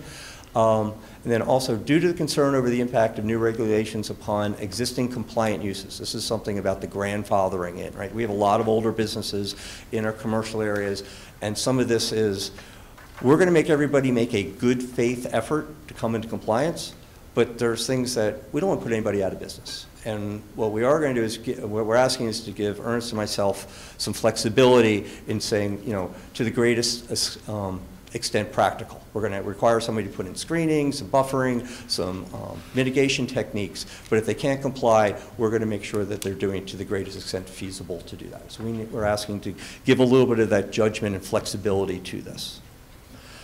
There have been some things raised in some emails that went back and forth, and there was a question, what do other communities do, right? And we looked at this. Ernest put a lot in the issues briefing of what other communities did. People measure it differently. Because people measure it differently doesn't mean it's wrong from how we're doing it. One thing that we did see across the region, you can go to Conshohocken, you go to Philadelphia, Radnor, everybody seems to have a really old noise ordinance. These things haven't been updated for like decades. I think we're kind of taking the lead here in this. That's maybe why our standards don't match what other people do. And I don't think it's really important what do other people do, but to be able to get comfortable as a community, is this going to work for us? And I think that's the more important piece in this as we go forward. Just wanted to indicate we are throwing in just a picture of this is our sound meter that we have. It's the Reed sound level R8 050. Ernest has been taking it around. He took measurements here. We were going to demonstrate some sound here tonight, but we decided not to bring in that big speaker for Valentine's Day. But we do know that this works, and this is you know, an accepted piece of sound equipment. So we have the staff recommendations. I just gave you a summary in the PowerPoint. The recommendations that we have are at the end of the memo of all of those changes. I'm here, Ernest is here. We're happy to answer any of your questions. Great, thank you. And also, thank you to Ernst and others on staff for all of the work in dealing with these measurements and the other minutiae of this. So before we move on, I'm going to recognize President Sinai for some comments. Yeah, I have some questions too. If you're doing commissioner questions, I'll add whatever them you in. would like to do. And thank you, Commissioner Grimes. I asked him to let me go first. I appreciate that.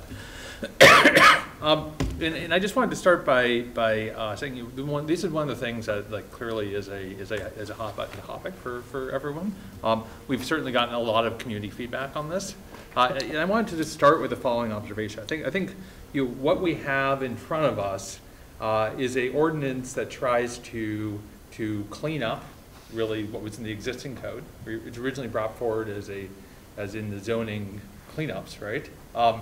And make a relatively unenforceable noise ordinance enforceable, on the idea that a noise ordinance that cannot be enforced does not actually do anything about noise, right?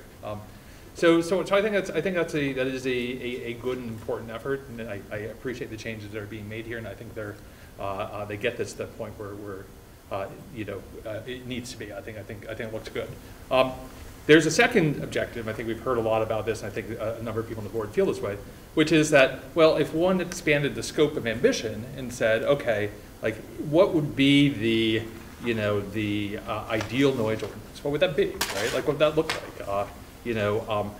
What input would we have for that? We'd probably have like the health advisory committee give us input on what is healthy sound. We would probably try and figure out what best strategies are for dealing with noise. We'd probably find out what equipment the township might need to acquire to measure and target this, right? Like that is a whole separate scope of thing, right? To figure out what that might be, and there's nothing that I think that staff did. And those two things are not mutually exclusive, right? I think we could move ahead tonight with getting our noise ordinance, a current one, into a position where it's enforceable.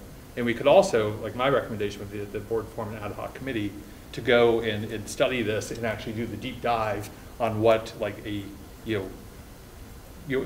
more ambitious noise ordinance would look like, right? And do the heavy lifting for that. So that would be my proposal for how to go with this, and consider this ordinance in not as okay, it's not some ordinance that we might someday want, but like is it an improvement for what we have, right?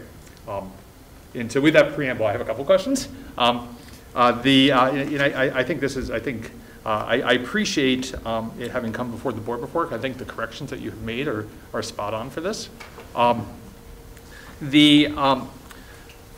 Just two questions left. One is the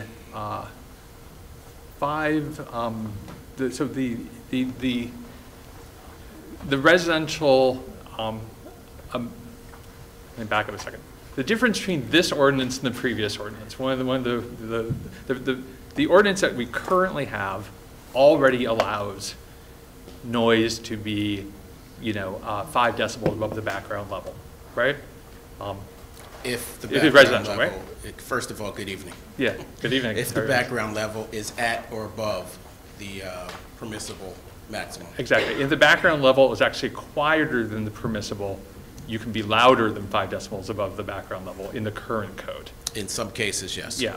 So this your proposal, this proposed ordinance, either reduces the amount, everywhere reduces the amount of allowed sound noise, or doesn't, at least doesn't allow it to be any louder, right? Correct. It's okay. So I think that's important. I think that's good, right? I guess the question is, so why 5 decibels, which is what we already have, versus something like 3 decibels, which I think on the chart, like some places have, for that delta. 3 decibels, let me just explain, is in Philadelphia. Yeah. I think everyone would agree. I just stayed in Philadelphia over the weekend. I had my 30th anniversary. We stayed in the hotel downtown Philadelphia. 3 decibels over the background noise in Philadelphia is probably like 120 decibels, just so we're clear. Okay. Yeah, no, that's a really important point. So, okay. we have to compare apples to apples here. Okay. And just to give everyone an idea, because I know speaking with Commissioner Kramer yesterday, she said it would be nice to know what 70 decibels sounds like, what 75 decibels sound like. And Chris and I did have a scheme to bring the speaker in here and do the measurements. Yeah. We tested it this afternoon. We're just not quite ready to do that. However, I have been recording tonight. And tonight, so far, the average decibel level in here has been 58.2, with a spike of 78.2. And I don't think, at least to me, I haven't heard any noise in here that was just completely outrageous. Yeah. So when you're talking about decibel levels, and as Chris says, subjectiveness, as I explained on the phone call or the call with Commissioner Kramer and some of the civic people, when you have that objectiveness involved, and I'll use myself an example and my wife, we are on opposite ends of the spectrum. So I don't think anyone who doesn't want more noise wants me coming out to decide whether it's reasonable or disruptive, because I deal well with noise. I worked in construction my whole life. And that's what we're trying to change. That's the biggest thing we're trying to change, is to put a number to it, because we can't, as you guys, some of you guys are lawyers, I can't walk into court and say, I find Mr. McNeely $100 because he was annoying Commissioner Bernheim. Yeah. That's just not going to happen. It's not going to work. $250. So we do need some solid numbers. We need solid numbers. And that being said, Chris gave you the averages, but when you break down some of the actual readings we had, I mean, some readings are really low. I mean, some places you'd only be allowed, 48, 47 decibels. So in a lot of cases, a lot of neighborhoods would be getting lower. Yeah. And nowhere would it be getting higher. Right. That's incredibly important, and I appreciate the 3 decibel point about a 3 decibel being, in Philadelphia, it's a logarithmic scale, so 3 decibels is a lot there. And I think your point about something that you can enforce, because you could say, look at this number, and therefore it's going to hold up in court, is important. I think is an important thing that you're doing here. I still don't think that, maybe I'm in the 60 decibel range here. Like, probably having me yammer on someone's property line is not going to make them happy, right? That's the volume that we're talking about, right? So there is a nuisance aspect, which is why we should, put off and the board should take a look at it on some other process. Like this, to me, this is still better than what we have already, and it actually can be enforced. So the other question I had was just that had come up a month ago, and I hadn't seen it addressed. Someone in the public had asked about the roof, the equipment on the roof, wouldn't that just automatically just get covered by the maximum? You can only be 5 decibels above, kind of thing. That would be a recommendation to remove, and I think we added a line that said all mechanical equipment would need to meet the requirements of 5010 or. Okay. Yeah, there's something about equipment on the roof that's baffled. So you were thinking about removing that part. We were trying to find a way to incentivize people to take their noise up and out instead of towards the houses, but it didn't make sense. We couldn't make it work. So that would have to be removed. Okay, great. Well, thank you very much. I think this is a good thing to do now, and then I hope the board supports. If I dive on it later. Yeah. Could say one more thing. Just the reason we're using 70 decibels, we got additional information from the doctor that Chris goes to, his audiologist. And one of the charts This chart actually came from one of our residents. It was an older chart. I found an updated ANSI standard, where a study was done by ANSI looking at the percent of the population that is annoyed at different decibel levels. And according to this chart, and I don't know, Jody, did they get this? The supplemental? Is that in your issue briefing? No, this was, I think I sent you a supplemental. Oh, I wish you guys had got this. Didn't see that. I'm sorry. So this is a chart by ANSI, and ANSI, they do census standards for standards. And in this, at 70 decibels, they're saying only 20% of the population is annoyed. And me personally, I mean, if you're satisfying 80% of your population, you're doing great. That's my take. Also, 60 at night, the 60 decibel levels, again, and this is my take on it, I believe you should be able to sit on your property and hold a normal conversation. Yeah. I don't believe you should have to sit in your backyard and whisper. If 60 decibels is normal conversation, I think that's reasonable. And before we continue, I did want to go over a couple things, if I may. And these are issues that came up with some of the Civic Association questions. I just wanted to hit them now so that before people ask questions, they do know. I think there's some confusion about what's going into the code and what's coming out of the code, because there is not a red line version of the full code. And a lot of people, I think, are assuming because they don't see it in what was handed out in the code amendments that it's no longer in there. So in our conversation with Commissioner Kramer and some of the Civic folk, one of the things obviously that came up is landscape equipment, and someone had mentioned that we are ignoring it or not dealing with it, and such is not the case. There is a part of the code, 105.6, and exemptions that deal with landscape equipment, and we're not touching that.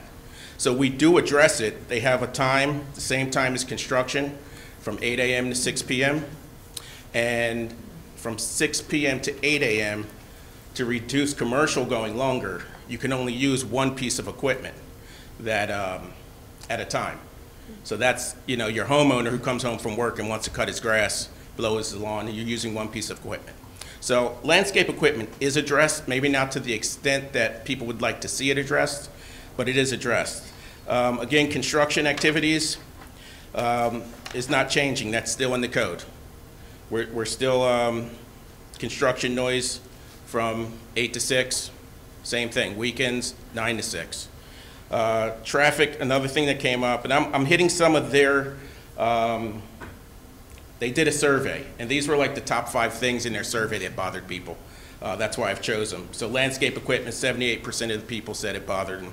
Construction activities, 39% of the people said it bothered them. Truck traffic loading and unloading, 34% people said it bothered them. Now, we can't control traffic in our department. However, speaking to the police department, they can, under the, what is it, the 111.7, and also they have state law 5503, disorderly conduct. So they can control certain things that we can't without having to use decibel levels. It's just, as they said to me, whether it's reasonable or whether it's disturbing to the community as a whole. And that's what they use as their guide when they go out on a call. Dogs barking, same thing, same laws. That would be handled under state law, 5503, and our act, our ordinance 111-7. Loud cars and motorcycles, we did have a conversation about that. Our department has gotten complaints about loud motorcycles and cars, and this was one of the Civic's bigger issues at 22%. Again, we can't control that in the building department. And in the police department, I was told that they rely on the state inspection regulations, which do have decibel levels attached to them. They said it would be very hard for their officers to determine in the field if someone was over that decibel level or not with other traffic and stuff around. And if you have any other questions, fire away. Commissioner Grimes, if I may, I'll just make one comment in response and then turn it back to you. So I appreciate all that information. I don't think we're going to decide what is the right maximum tonight. I don't think we're able to decide what is the right target tonight. I think that needs further study and looking at it. I think tonight we can say, is this ordinance better than one on the books? And should we move ahead with this one? Okay, but I think the deep dive into what the right maximum is, we should hold for an ad hoc committee. Thank you, Commissioner Grimes. Right, and just to be clear, because you discussed, committee for further discussion, I think that's not a subject, that's something you can appoint as the board president. Does not require action, but just so to sort of summarize, tonight we are discussing the advertising. We don't have to, I'm not necessarily asking anyone to limit comments, questions tonight, except as President Sinai said, it's his intention that the board is going to forthwith do a deeper dive into this. So Commissioner Gilda Kramer, I see your hand up. Yes, I have a question about the term residential mechanical equipment in the new exemption. Is there a definition of residential mechanical equipment? Specifications for mechanical equipment deems it commercial uses or residential use. No, but is there a definition of what residential mechanical equipment is? When I hear that term, I assume that it's air conditioners and heating systems. But I don't think that it includes a pool pump, for example. And that's why I'm asking, is there a definition of that term? I don't think there is a definition in the ordinance. However, if there were a definition, I would suggest that it does include pool pumps. It would include any mechanical equipment used in a residential house, on a residential property that's built for that property. I would disagree that having a continuous sound level of 70 decibels running all night long from a pool pump is reasonable to have in a residential neighborhood. Again, I've never heard a pool pump at 70 decibels. No, but I've had complaints, as you are well aware, of ones that were at a lower level. They were under the allowable. And still too high. But they weren't under 50, which is the nighttime. They were under the allowable at the time, what this code allows. But not under 50, which is what the continuous nighttime sound should be. So I would think that residential mechanical equipment, which I thought from our previous discussions you intended to really cover people's air conditioning units at night, be limited to air conditioning and heating units.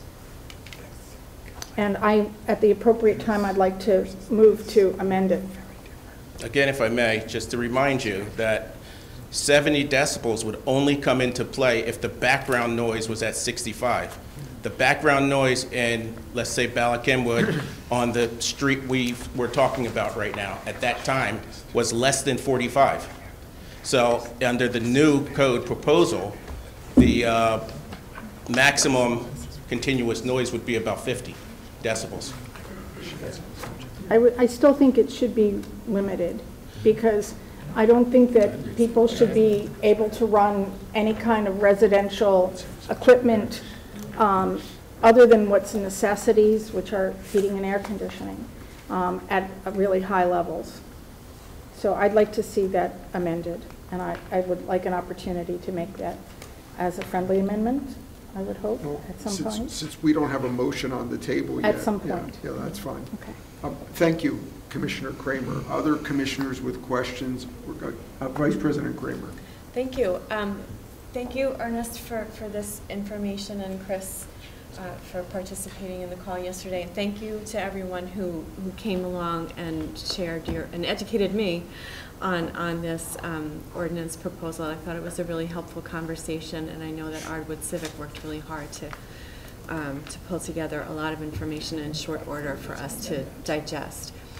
So after we talked yesterday, I think that the question or posed to us was, hey, listen, if if this ordinance isn't everything that it really should be, if it's not state of the art yet, if we haven't done a couple of different pieces of vetting, what's the rush? Why not wait, do all of that, and then bring this up for a vote? Like, why do it so fast? Not to mention the fact that people felt like this came up really fast. We didn't really have a chance to really look it over as thoroughly as we wanted to.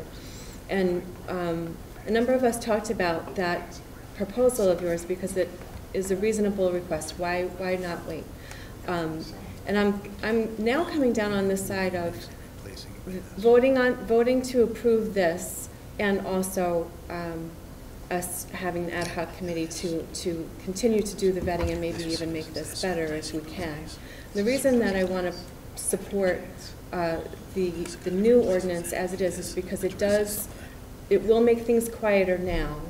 It will make some loud noises that are allowed right now or really early in the morning to have to occur later, which I get emails about regularly. And I know it would provide relief to some residents about some issues that are really aggravating right now. And because it's enforceable, right? So the reason it'll make things quieter is because Ernest can now go out and measure things that are too loud and ask people to stop making the noise, right? So that's why I support this change for the moment. And also consider what's state of the art, right? What else can we do to make this even better as we go? So I just want people to understand we did hear your concerns. They're valid concerns. And I think we do something good now and maybe even something better later. I just raise a point of order, please. You could be recognized. Well, thank you very much. We've all read the materials that have been submitted by Ardmore. Before we commented on it, these folks are here. Maybe we could listen to what they have to say and then have the opportunity to comment one way or the other. Why don't we do this, since we're on to this? I think it's a good point, but I'd like to get initial comments out, and then we'll hear, and then commissioners can respond to it if they'd like. There have been many, many occasions, I know, where myself and others have walked in here and thought I was going to vote X. I listened to people and went, good point. I'd like to make sure they have that opportunity, that's all. They will, and I'm not, other commissioners, if someone wants to offer an motion, I was not planning on making a motion until after public comment. Fair enough. All right. Thank you very much. Do you have other? No. As I said, it was just a point of order. We might want to hear them before we start commenting one way or the other. That's all. Okay. Commissioner Churchill.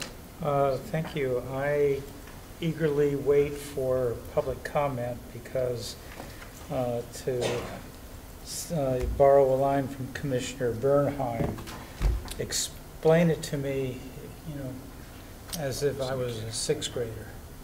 And I need some clarification on, but one question that I do have for Ernest is, we have these noise devices. Are the police going to measure this? Are you going to measure it? How many do we have? The police have one instrument per sector, is my understanding. So they do have someone on the streets at all times, one in the western, one in the eastern section of the township, that could respond to take a noise level reading. However, in speaking with the police, they are getting called after hours, and they said that they almost never need to use the noise ordinance because they do have the state law of disorderly conduct. So if they show up on scene and see that the noise is unreasonable or disruptive, they can just write a citation. We don't have that power, but they do. And how many times are the police called for noise problems? We don't get that report, but I will give you a report. So I did run some reports from our software. Just ballpark. Our software, we had 22 complaints this year. The police... 2024? 22. That's just to our department during the business hours. The police, and this is just for college student rentals. That's the only report I get. College student rentals had 72 over the last year complaints about noise. And that's not counting all the other noise. That's just college rentals. And to be more specific, it's really just Bryn Mawr. Thank you for now. Okay. Commissioner Gafford. Thank you, Commissioner Grimes. So, Ernest, thank you for this, first of all, and happy anniversary. Thank you. So, as I looked through this, I was a little confused about the zones. I was surprised to see the southwest zone, kind of Villanova, was the loudest. I know I can be loud. I don't think I bring up an entire portion of the township. So, as I looked at that, why do you think, what's driving that? Is that, you know, being near Lancaster Avenue, being near 476? Yes, we took measurements at different locations, and we tried to hit the louder locations because that's where this maximum may come up. So we did try and stay near busy streets, Ardmore West, Holland Avenue, and Lancaster Avenue. Which area did you say? So southwest, which ironically is the upper left corner. Sargent Avenue is one of our trouble spots. What avenue? Sargent Avenue is in Commissioner. That would not be in Ward 6, that would be right in the heart of Ward 10. Oh, really? So that is a troubled spot, and we get a lot of complaints from that area because it's an area where commercial and residential are back to back. That's one of the reasons that area includes parts of Bryn Mawr in the business district there. So if I'm understanding this ordinance correctly, the baseline is based on what region of the township you're in. Am I reading that right, or is that not? No, that's just for example only. Gotcha. The baseline is going to be based off of what the actual background sound is at the time we measure the violation. So how, if the violation is happening, how do you measure the background at the time the violation is happening? So what typically happens is if the police show up or we show up, whatever the noise violation is, if it can be turned off, it stops. So we don't always get an opportunity to measure the background, to measure the actual violation. Right. The code that's existing now says that the background sound should be measured directly prior to the violation measurement, which to us, I wanted to change that wording to directly after, because if I pull up on scene, I can take the measurement of the noise that's being complained about, and then I can go knock on the door and ask them to stop and take the background noise measurement, the same as we do now. When we show up, we have to get a background noise measurement to see if they're at or over, if the background's at or over. So let's say you do that. So let's say you go somewhere, you get a complaint, you go, you knock on the door, you measure it, and you say, wow, this is pretty loud. You knock on the door, ask them to stop, remeasure it, and say, okay, wow, there's an 8 decibel difference between the two, right? They would get a violation. And what happens with the violation? What does that mean, they would get a violation? Nothing. In the proposed code, 2 violations within, I think we said 6 months, would equal a fine. Okay. Because, you know, we always try to give someone a chance to comply first. We don't want to just knock on doors and say, here's a ticket. So we want to say, hey, could you quiet it down? And if I'm understanding this right, the police have a very different process. It's not based on the decibel level. Is it a nuisance? Is it whatever the right Correct. word is? So they don't need to measure. No. They say, wow, this is really loud. This is disturbing the peace. This is a nuisance. We're either giving you a warning or fining, giving you a citation. Correct. You had 22 complaints in the last year? Yes. Is that 2024 or is that in the last 12 months? That was 2023. We ran 2023. So we're doing all of this over less than 2 complaints a month? Well, when you get 2 complaints a month, and those complaints tend to be the ones who really dig in, it takes up 2 months out of the year for our office, so. Completely understand yes. that. This, to come in with a new ordinance that has a big impact, not disputing the impact on you and your office, but such a small impact on the township as a whole seems a little silly to me. To get it right, to study it, to do it right makes complete sense. To say, hey, let's come in with this temporary ordinance that maybe over the course of the next 6 months is used 10 times. Yeah. When I read the survey, most of the complaints were about landscaping equipment. We know that's the issue. That's what this is all about, in my belief, or 90% of this is about, landscaping equipment. If we are serious and want to get rid of landscaping equipment, then we should figure out, are we serious and want to get rid of landscaping equipment? That's the decision we need to make as a board. To do all of this over something that had 22 complaints in a year that is not really addressing, and as you said, landscaping equipment's outside of this. This seems really silly to me, and I'm kind of confused as to why we're spending so much time, spending so much of the public's time doing all of this in something that's not that impactful, and we're saying isn't even great. So I'm not overwhelmed by this. I'm surprised that we're doing this, and I really can't support it because I just don't see the value in doing it. Unless I hear otherwise, I'll keep my mind open, but that's where I am right now. Thank you. Again, part of this was because the existing maximum numbers are at or over what the background noise is already, so it made it impossible to even measure or enforce any parts of that code. So, I mean, if someone calls and then now we're getting questions about why we're not enforcing our own ordinances. Can we, sorry, can we just direct people to the police and say, hey, you know what, forget all of this. If it's a nuisance, call the police, let them come out, and don't even worry about the numbers and handle it that way. You're the boss. You guys could do whatever you want. Okay. I don't think the police would be very happy with me if I started doing that. Thank you. Thank you. Commissioner Woodring. Yes, I just want to make two comments. One in support of this, actually, and the second, well, let me go with the first one first. The idea of having to measure this on site makes sense as a way to enforce, right? And you can use Belmont Hills as a perfect example of this. If you go down the hill to Jones Street or Jefferson Street, you are adjacent to 76, and the decibel reading there is anywhere from 60 to potentially 80 on a given day. I don't see that going any lower than something like 55, 60 during the nighttime.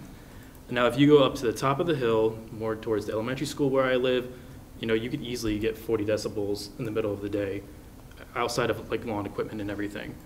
So the way this is approached in terms of how to enforce it makes perfect sense. And then that kind of brings me to my next point. Since our comments from last month, as an architect, I went ahead and kind of started soliciting some of my colleagues who deal with acoustics and everything. And I think one important thing to know, and as to probably why the reason is to Philadelphia's code, is that 3 decibels is because for every 3 decibels of increase, you're doubling the sound pressure. So something like 9 decibels versus 3 decibels is actually pretty significant in terms of how it could affect someone's mental health if there's a distraction for a long period of time. So when we look at trying to enforce this and having increments of 5 and 10, or 7 in some cases, I'm not seeing the logic behind 5 and 7 or 10. What it really should be is something in increments of 3, because then for every increment of 3, you're talking about doubling sound pressure, which is the actual physical thing that's affecting people. Now again, tolerance levels, like Ernest said, are all over the place, depending on where you live and probably other reasons. And so I would like to, if we move forward with this tonight, potentially kind of look at the increments that we're measuring against to something that does make a little more sense in terms of doubling sound pressure. And I find it, go back to the maximums, I find it hard to believe that in any given day we ever reach 70 decibels or 75 decibels. So, I mean, the maximum numbers make sense at this point. I think we could, in theory, bring down those to, again, increments of 3, just so it makes a little more sense. But I definitely support Vice President Kramer's approach in terms of, let's get this out in front of the crowd now, in front of the residents now, and refine in a ad hoc committee and apply the science more thoroughly and, just enhance it from here on out, so. Okay, thank you, Commissioner Woodring. Commissioner Zella. Thanks, Commissioner Grimes. Ernest, can you clarify something for us? I think you said 22 non-student home complaints in 2023. Then you said 77 student home complaints? Related to noise. So that adds up to 100. So we're not talking about 22, we're talking about 100. Yeah, just not all of them weren't handled by our office. Most of them are handled by the police. Okay, in 2023. So Correct. the number is meaningfully bigger. Correct. Also, there's other changes in this proposed ordinance, one of which also affects Sargent Avenue, which is changing the time at which commercial trash haulers can come to businesses to remove trash. Now they can do that at 6 a.m. Monday to Friday, and this will move that to 7 a.m. That is a big issue in the neighborhoods that are right next to the Bryn Mawr Business District. And so I like the theme that President Sinai has introduced, that this is progress, and I think that a two-step process for something as complicated as noise is important. And I think Chris said something important in his remarks, and I know that many people have said, but look at these other townships. So many times people here and people in the community say, we lead as Lower Merion Township. So this is yet another example of we're leading. The 50-year-old ordinance in Radnor is not what we should be comparing. What we are doing to, as a benchmark for what we're doing. I mean, we're leading with a big staff, with a lot of research. And I think that's really important here. If we're going to lead in many things, we can also lead in a noise ordinance. Thank you. Thank you. Other commissioner questions? Commissioner Stevenson, did you have something?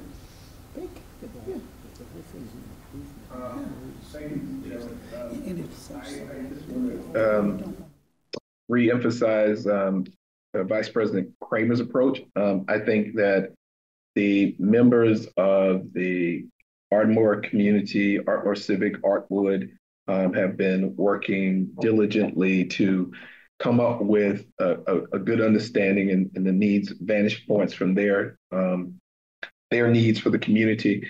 I also would like to say that I know that Mr. Pillington and his team have equally been putting a lot of time in addressing this and trying to create something in a balanced way. So I would hope that we have, if it does move forward, that we will take the advice from Vice President Kramer to create this dialogue, opportunity for dialogue with the community through ad hoc or otherwise, so that ongoing conversation can be addressed and those continuous input from them and their feedback. Thank you, Mr. Chairman. Thank you. Okay, so we're going to open this now for public comment. If you have something to say, please go to that podium, and I'll remind people, because I'm expecting we'll have a number of comments, to keep your remarks to about 3 minutes. Is there any public comment? Okay.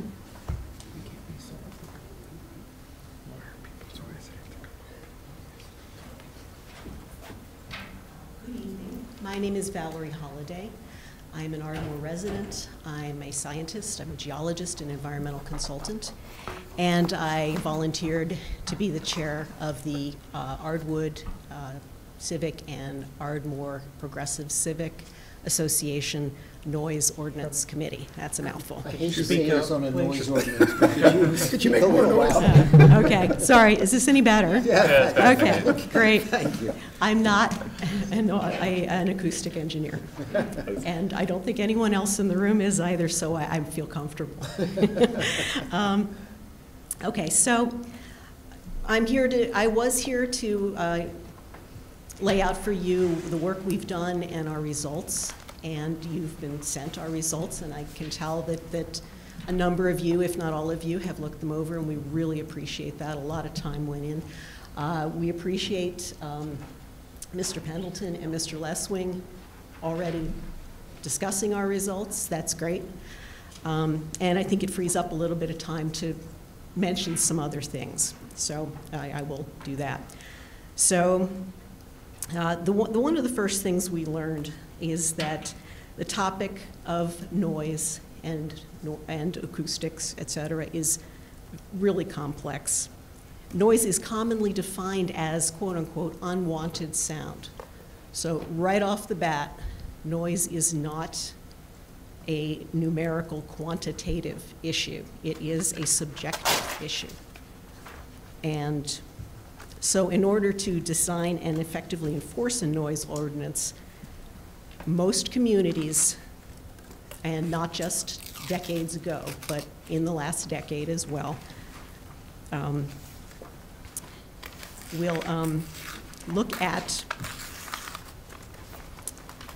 both quantitative and qualitative factors.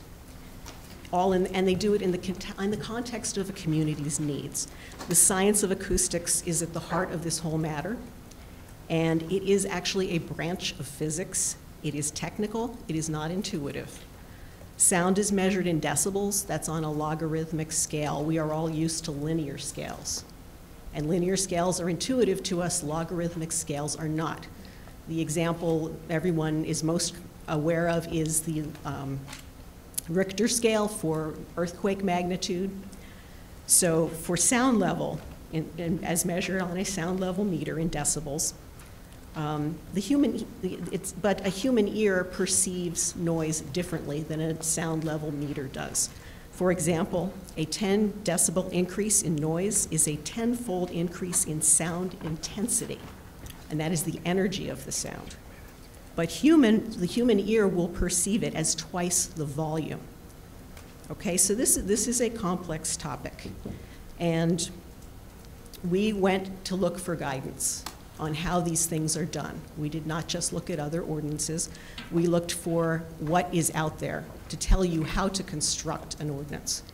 And we ran across a manual, and there is a wealth of information along these lines, and it is not from decades ago. It is relatively recent. One particularly interesting manual dates from 2014. It's called Noise Ordinances, Tools for Enactment, Modification, and Enforcement of a Community Noise Ordinance.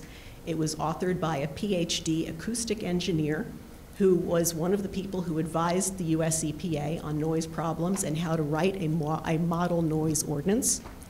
And this person also taught engineering acoustics at several major universities. One statement in that manual, early in the manual, really caught our attention, and I will quote it as follows.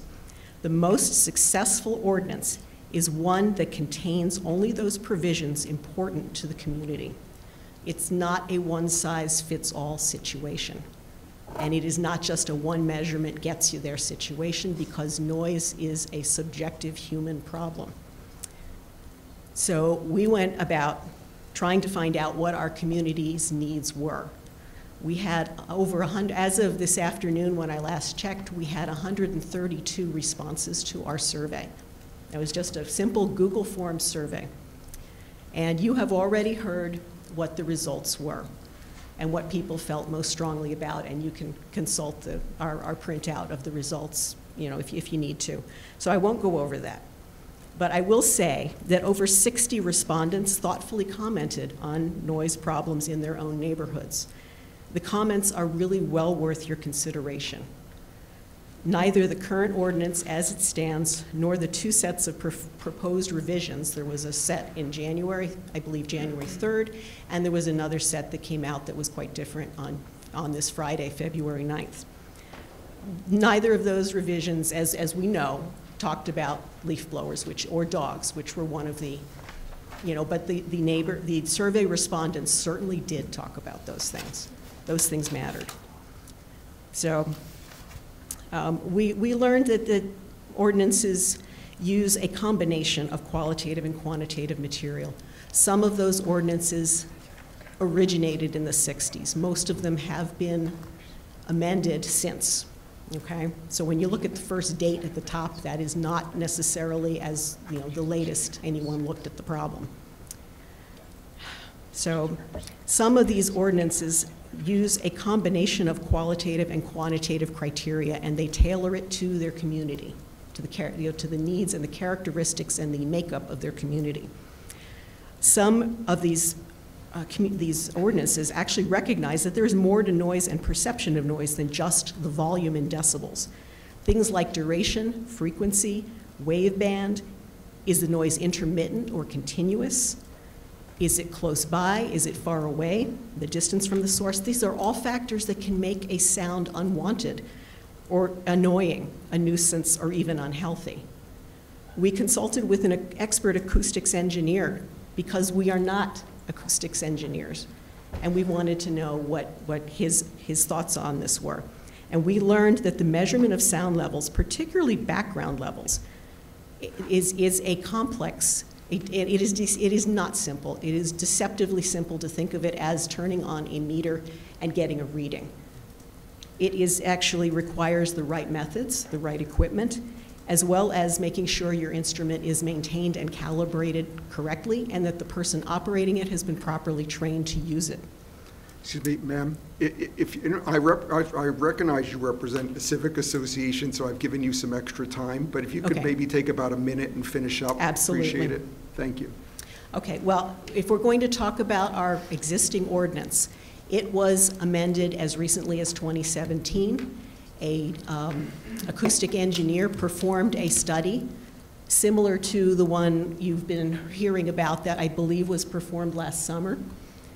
It was performed by an acoustic engineer and his students. They collected a lot of data, and they reported it very thoroughly, and some of their recommendations were actually incorporated into the 2017 ordinance. If you look at your table, I won't go into it, but you will see that the original ordinance maximum and average decibel level, maximum permissible levels, are considerably lower than what is currently being proposed. I will leave it at that. We believe that there's more to learn and there's more work to be done, and the existing ordinance is not the problem. We don't really understand why it needs to be changed at this point. Why not find out what actually is what our community specifically needs? We could consult acoustic experts, because nobody here is an acoustics expert. The ordinance should be fit for purpose, and its enforcement has to be practicable. We want the enforcement to be doable, for the enforcement officers, for the police officers. One thing to consider, Chapter 111 was mentioned. It actually references Chapter 105 in a footnote, but there is no instruction or clarification given on what the relationship between these two ordinances should be. So our committee would like to engage with Lower Merion Township staff in a deliberative process. Let's make the noise ordinance a true reflection of what is most important to this community. I thank you for your time and your patience. Thank you very much.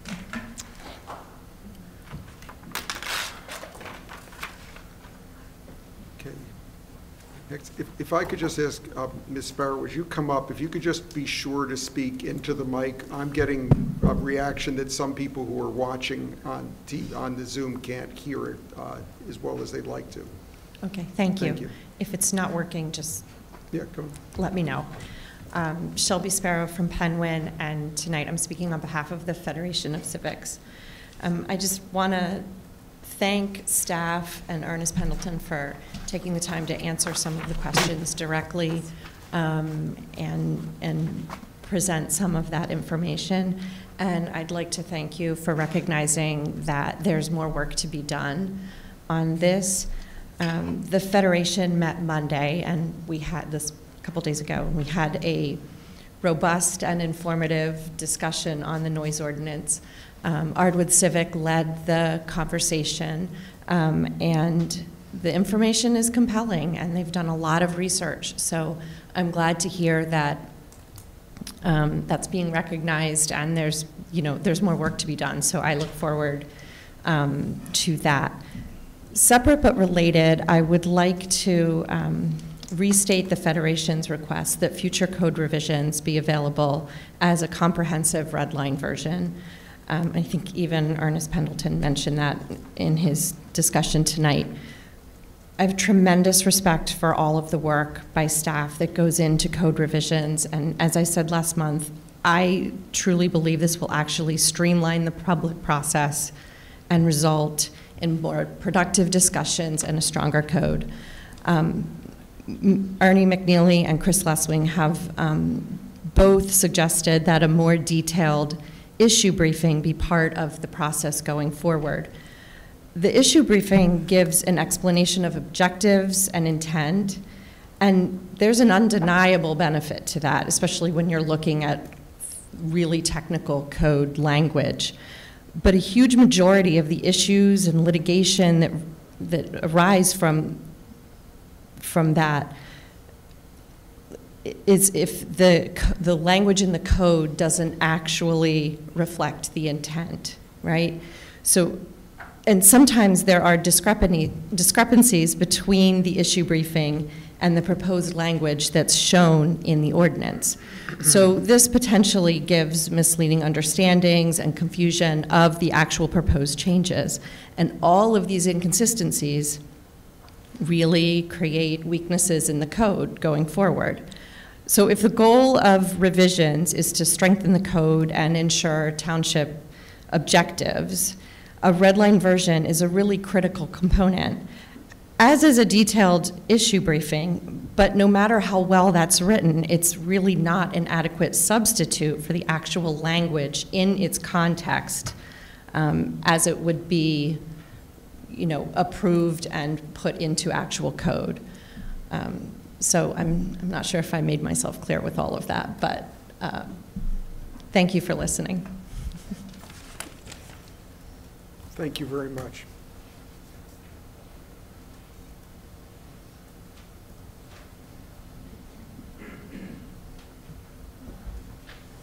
Hi, I'm Brandy DeRosa. I feel like I'm cheating a little bit, but I'm also a member of the Ardwood Board. I came first just to read the statement. I have such a loud voice. It's probably way above the limit right now, but I'll use the microphone anyway. So I'm going to read just the position statement from Ardwood first, just to get that out of the way. It's clear to us that this important issue needs more robust study, more civic engagement, and expert consultation. We agree that the current 2017 noise ordinance needs improvement, but the current revisions do not accomplish the goal as intended. The timeline and procedure in which the ordinance is being developed and considered is not appropriate for this subject matter due to its complexity, resident interest, and potential impact on public health and well-being. We are citizens and taxpayers and voters who deserve a chance to understand and participate in the process of creating meaningful laws that will impact our lives. We are asking that the township consider the work we've done, partner with stakeholders, and take the time needed to do this adequately. The goal should be mutual, to create a comprehensive sound ordinance that is usable, enforceable, and can be used as a national model. So that's on behalf of the Civic Association, and then if I can, I want to just say a few words of my own as a vice president of the Civic Association, but also as a resident. I also want to thank you for the opportunity to speak here tonight. I stood up last month when this was all suggested initially to talk a little bit about just my concern about noise as a public health issue. Whether people live near a commercial area or in less populated areas of the township, everyone deserves to live in conditions with generally healthy levels of sound.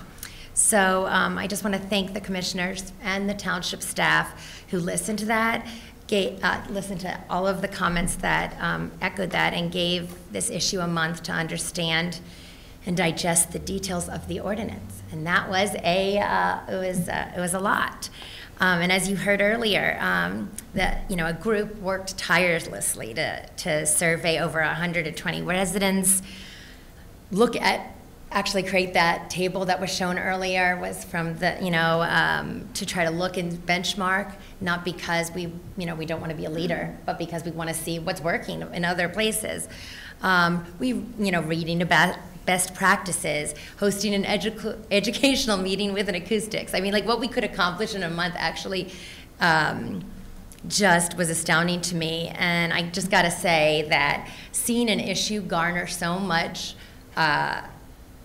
interest, and not self-serving of a few because something's loud next door, but general community pulling together and saying, wow, people care about this and we want something that ends up being meaningful, not like sort of a placeholder ordinance that sort of maybe just helps a few people at a few times and it doesn't really seem like much, but really something that we can, not perfect, but good, like better. So my few take-home points are noise burden matters to the people in our township. Noise is nuisanced. And these noise ordinance, to develop one that is effective is just really hard and complicated.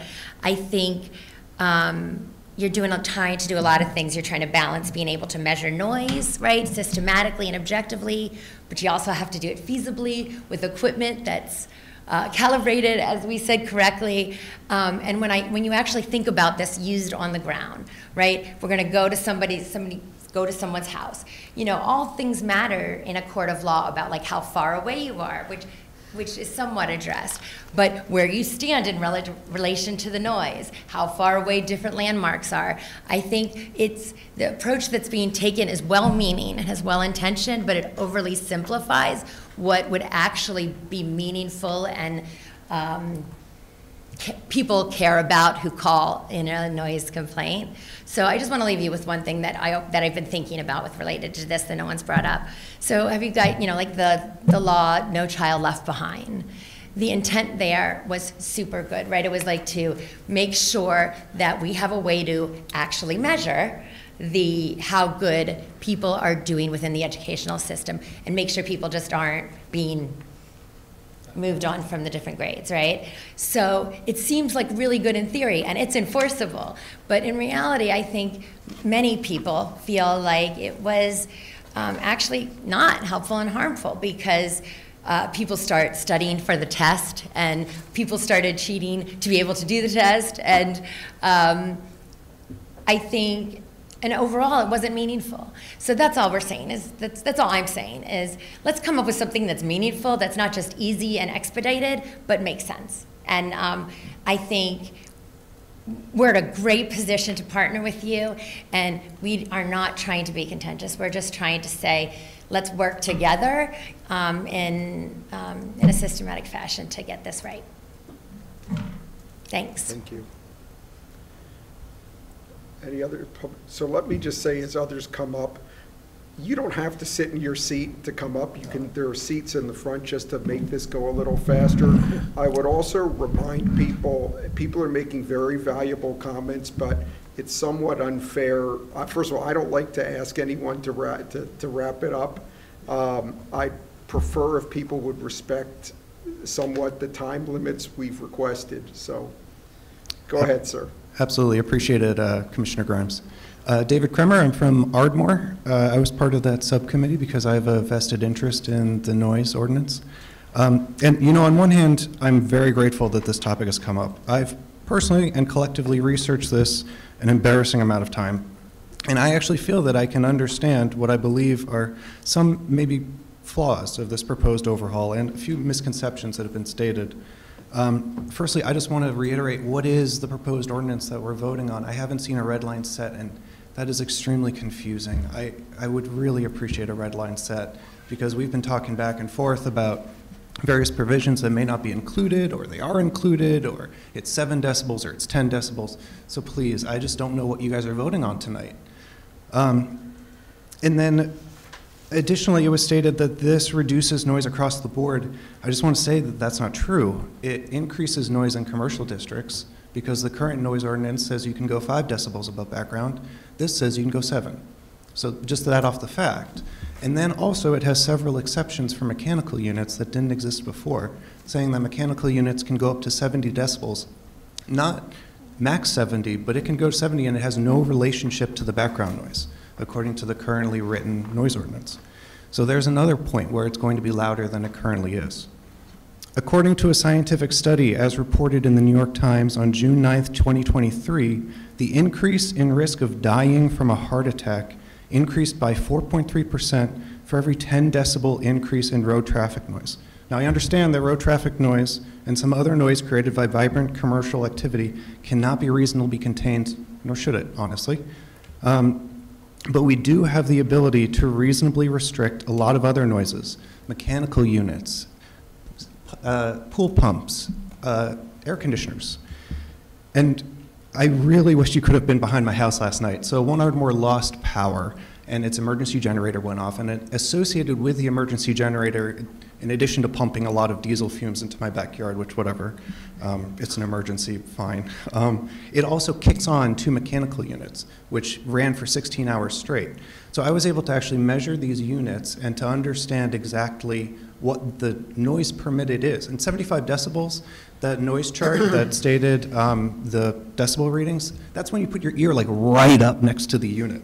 So a vacuum cleaner, put your ear right up next to that, that's 75 decibels. That's what we are allowing in the daytime. So I'm sorry, I really just want to play this for you guys. We don't allow that. We don't allow that. I'm sorry, sir, we don't allow playing of recordings. Oh, okay, I'm sorry, then I won't then. So truly, I invite you guys to my house sometimes. Maybe we could ask one Ardmore to turn on the generator or something. You're more than welcome to come inside. It was 66 decibels in the second floor of my house, in my guest bedroom, literally all the windows closed. I could hear it, I could feel it throughout my entire house. That was 66 decibels, which would be allowed in the daytime. How am I supposed to work from home with that?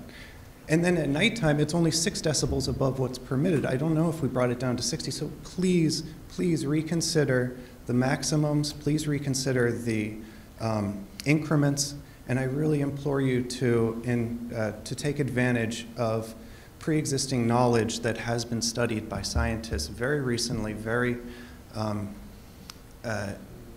thoroughly before adopting this current ordinance. I agree, Lower Merion should be a leader.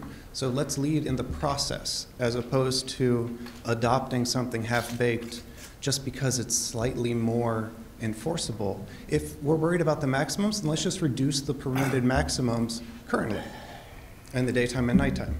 So anyway, that's my, I appreciate your time. I appreciate your endeavor in this regard, and thank you for your time. Thank you. Is there anyone else? Okay. I do have Adrian Seltzer online. Okay.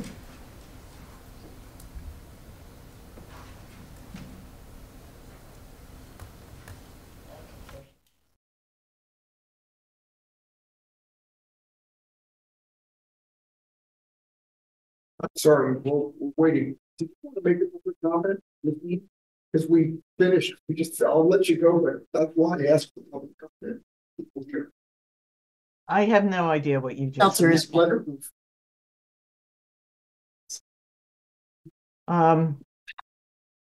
Yes, it's been impossible to hear this, and I just wanted to say from what I could hear, based on every other or third word, Commissioner Gavrin's comment about leaving out the lawn equipment when that's, like 80% of the complaints of the township, and focusing on something that is not as relevant to most of the township does seem kind of ridiculous. As a compromise, I think Commissioner Sean Kramer's idea to keep an ad hoc committee happening makes sense. I have no idea what any of the public comment was, because that I couldn't understand at all. And even the closed captioning that I put on the Zoom couldn't catch everything. So I really hope you fix this, because it makes it very frustrating to attend. Thank you. Ms. Seltzer. Okay. Apologies. I'm Carla Marat. I live in Marion. I have 3 points. One is my understanding, although it hasn't been said to the board tonight, is that the the sound expert who was contacted by the civic associations, Dr. Everbach from Swarthmore, indicated that the proposed method of measurement in the amendments is not feasible, that the background noise to measure validly cannot be done in the ways proposed. So while this is being understood, I think, by all of you to be a move forward in terms of enforceability, my understanding is that is not what a local sound expert would say. Would say that the background noise measurement procedures cannot be valid. So that's point one. Point two is I would like to know from each of you how much support you have received from your constituents for these proposed amendments. Because I haven't heard any in this boardroom, either the first time the discussion only session on the 10th, nor tonight when you are poised to vote to advertise this for public hearing with intent to adopt. My third question is, I very much appreciate the thought, of course, that my commissioner, Mr. Sinai, and others of you have put into this. I would like to know, what is the timeline, a realistic timeline for the proposed ad hoc committee that would do, the goal of which, as I understand it, and please correct me if I misunderstand, the goal of which would be to develop a true state-of-the-art noise ordinance procedure, noise ordinance for Lower Merion Township. And when could that happen? And I have, with all due respect to Commissioner Zelov, I don't think that I don't agree with your conclusion that this represents an example of what's happening here tonight in the proposal. It represents an example of a Lower Merion Township being in the lead on this issue. Thank you very much. Thank you. Okay. Is there any other public comment? Okay. So we'll close public comment, and now so that we can start commissioner discussion, I am going to make a motion, and if there's a second, we'll now have something to talk about.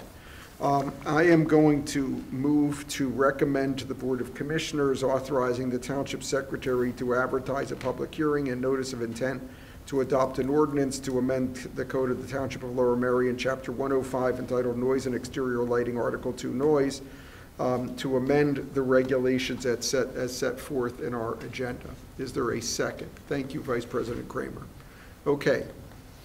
Additional Commissioner question, President Sinai, go ahead. Thanks. I just wanted to take the opportunity to respond to public comment and then make a brief comment. And thank you for everyone who spoke tonight. Thank you to everyone who spoke last month when we talked about this before. And thank you for everyone who did a tremendous amount of hard work behind the scenes and sent it to us by email. And we appreciate all that very much. It is, you know, many of us, certainly myself, for a long time have recognized that noise is a quality of life issue, it's a health issue, it's a pollution issue, right? It is a fundamental and important issue. And as have many of you have said eloquently tonight, it is a complicated, hard, and tricky issue, not just to understand, not just to figure out what the right thing to do is, but also to translate whatever would be the ideal. Well, first, to figure out what the ideal would be, because as someone I think correctly said, what is the objective? What are we trying to accomplish for the township? figuring out how to translate that, and then figure out how to implement like feasible enforcement in the township, right? To have something that we could actually accomplish. And so getting from that, which I think is incredibly important to do, to legislation that we can pass, and that would be useful legislation, takes work. It takes work along the way, which is why I started the meeting by saying what we need to do is put together a committee to do that. So I appreciate the comment. I agree with a lot of these comments. I think it's important work for the board. I respect Ms. Marat, who is a resident of Ward 12. I don't know what a realistic timeline is, because if we do this right, we are going to need to consult with other people, and I'm not going to speak for how long it's going to take a health advisory committee or an EAC or any other group to come up with the information we need, but we should do it right, and whatever time that takes, I think we should do. So that's going forward, and certainly my view is that this board should work hard on it, and knowing my colleagues on this board, I expect that we will work hard on it. And then that brings us to tonight. And the part that I disagree with is the comments that say, hey, we should not do the thing tonight because tonight is worse. Right? I agree with what we have in front of us tonight is not what I would envision as a noise ordinance that I would want to pass at the end of the process, right? But in terms of tonight, a couple things to be clear about, right? There's a table in the existing ordinance that says the maximum should be 57 decibels or 52 decibels or whatever, right? That maximum, if you read the current ordinance, says that maximum only applies if the background sound is less than 5 decibels, is not within 5 decibels of that number. That number goes away once the background sound gets within 5 decibels of that maximum. So that maximum only matters in quiet areas where people are allowed to make noise up to that maximum in that table. Okay? It is open season on noise if your background noise is 30 decibels. Right? The current code takes that away and says, no, if your background noise is 30 decibels, you get 35. Right? That is better. The current code says if the background noise is within 5 decibels or whatever's in that table, then you can do the background noise plus 5 decibels. That's what the current code says. Okay? The new code says the same thing, except when it's lower, it has to be lower. The difference is, and Mr. Kramer got this right, it is 7 decibels instead of 5 decibels for the commercial, right? Like he's absolutely correct about that. There's a maximum here. As far as I can tell, the maximum is a red herring, because if you actually get to the point where the background noise is loud enough that you hit the maximum, you can't measure it anyway. If the background noise is 78 decibels, I'm not sure how we're going to enforce the 70 decibel average maximum. But at least the 70 decibel average maximum is lower than the 75 decibels that's in the current code. Okay? It is not what I want to accomplish.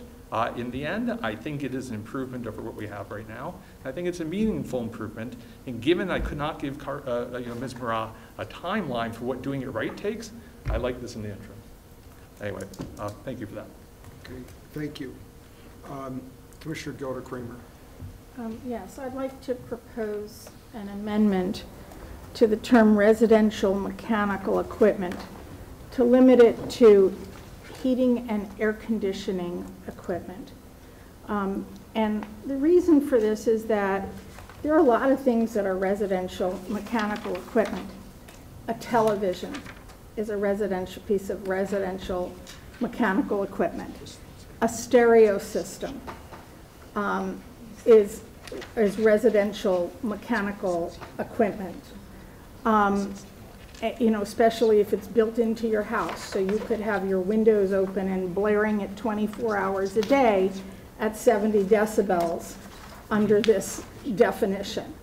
A pool pump which currently might be under our existing code might be limited to, say, 57 decibels at night or something like that, could run 24 hours a day at 70 decibels.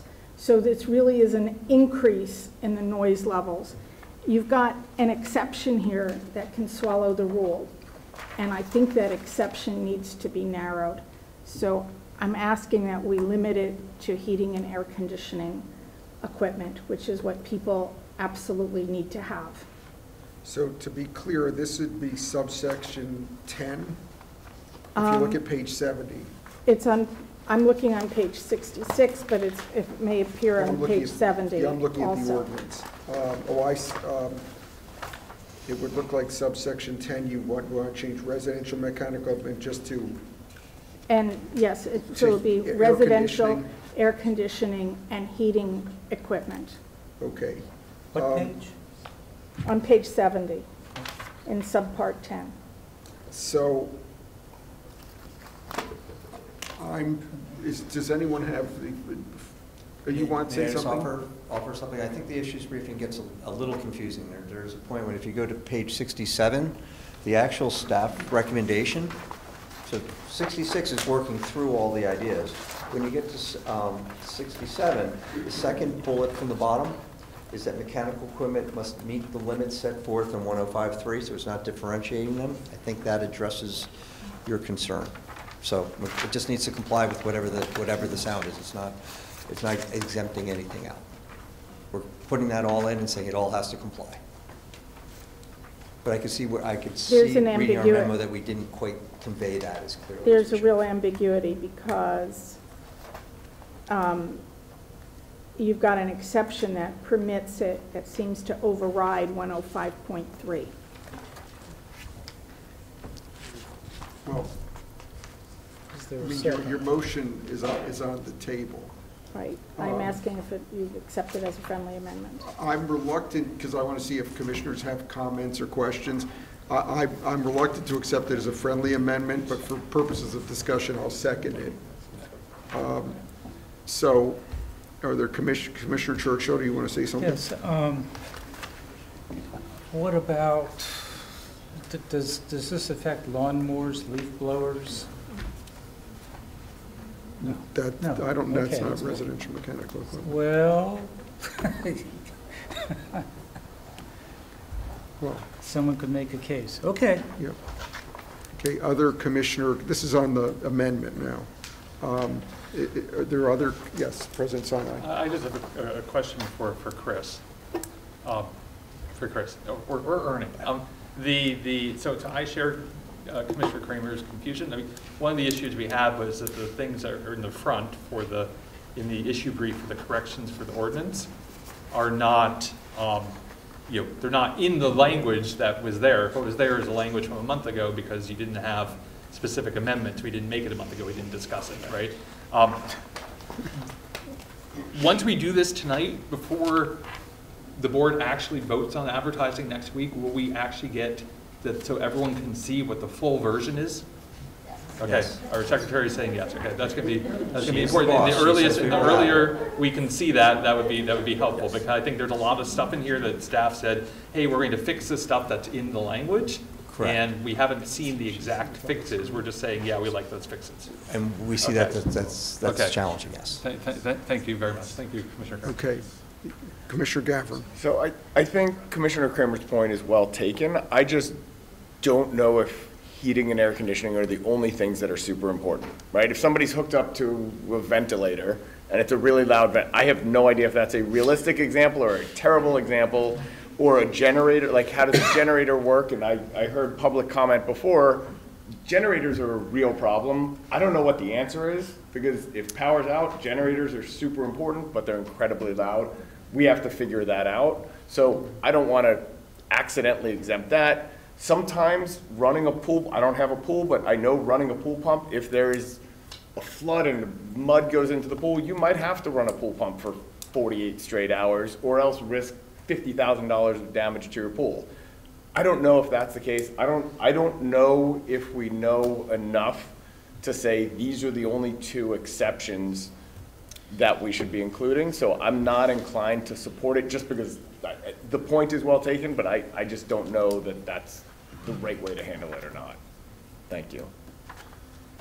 Other commissioner comments on the amendment?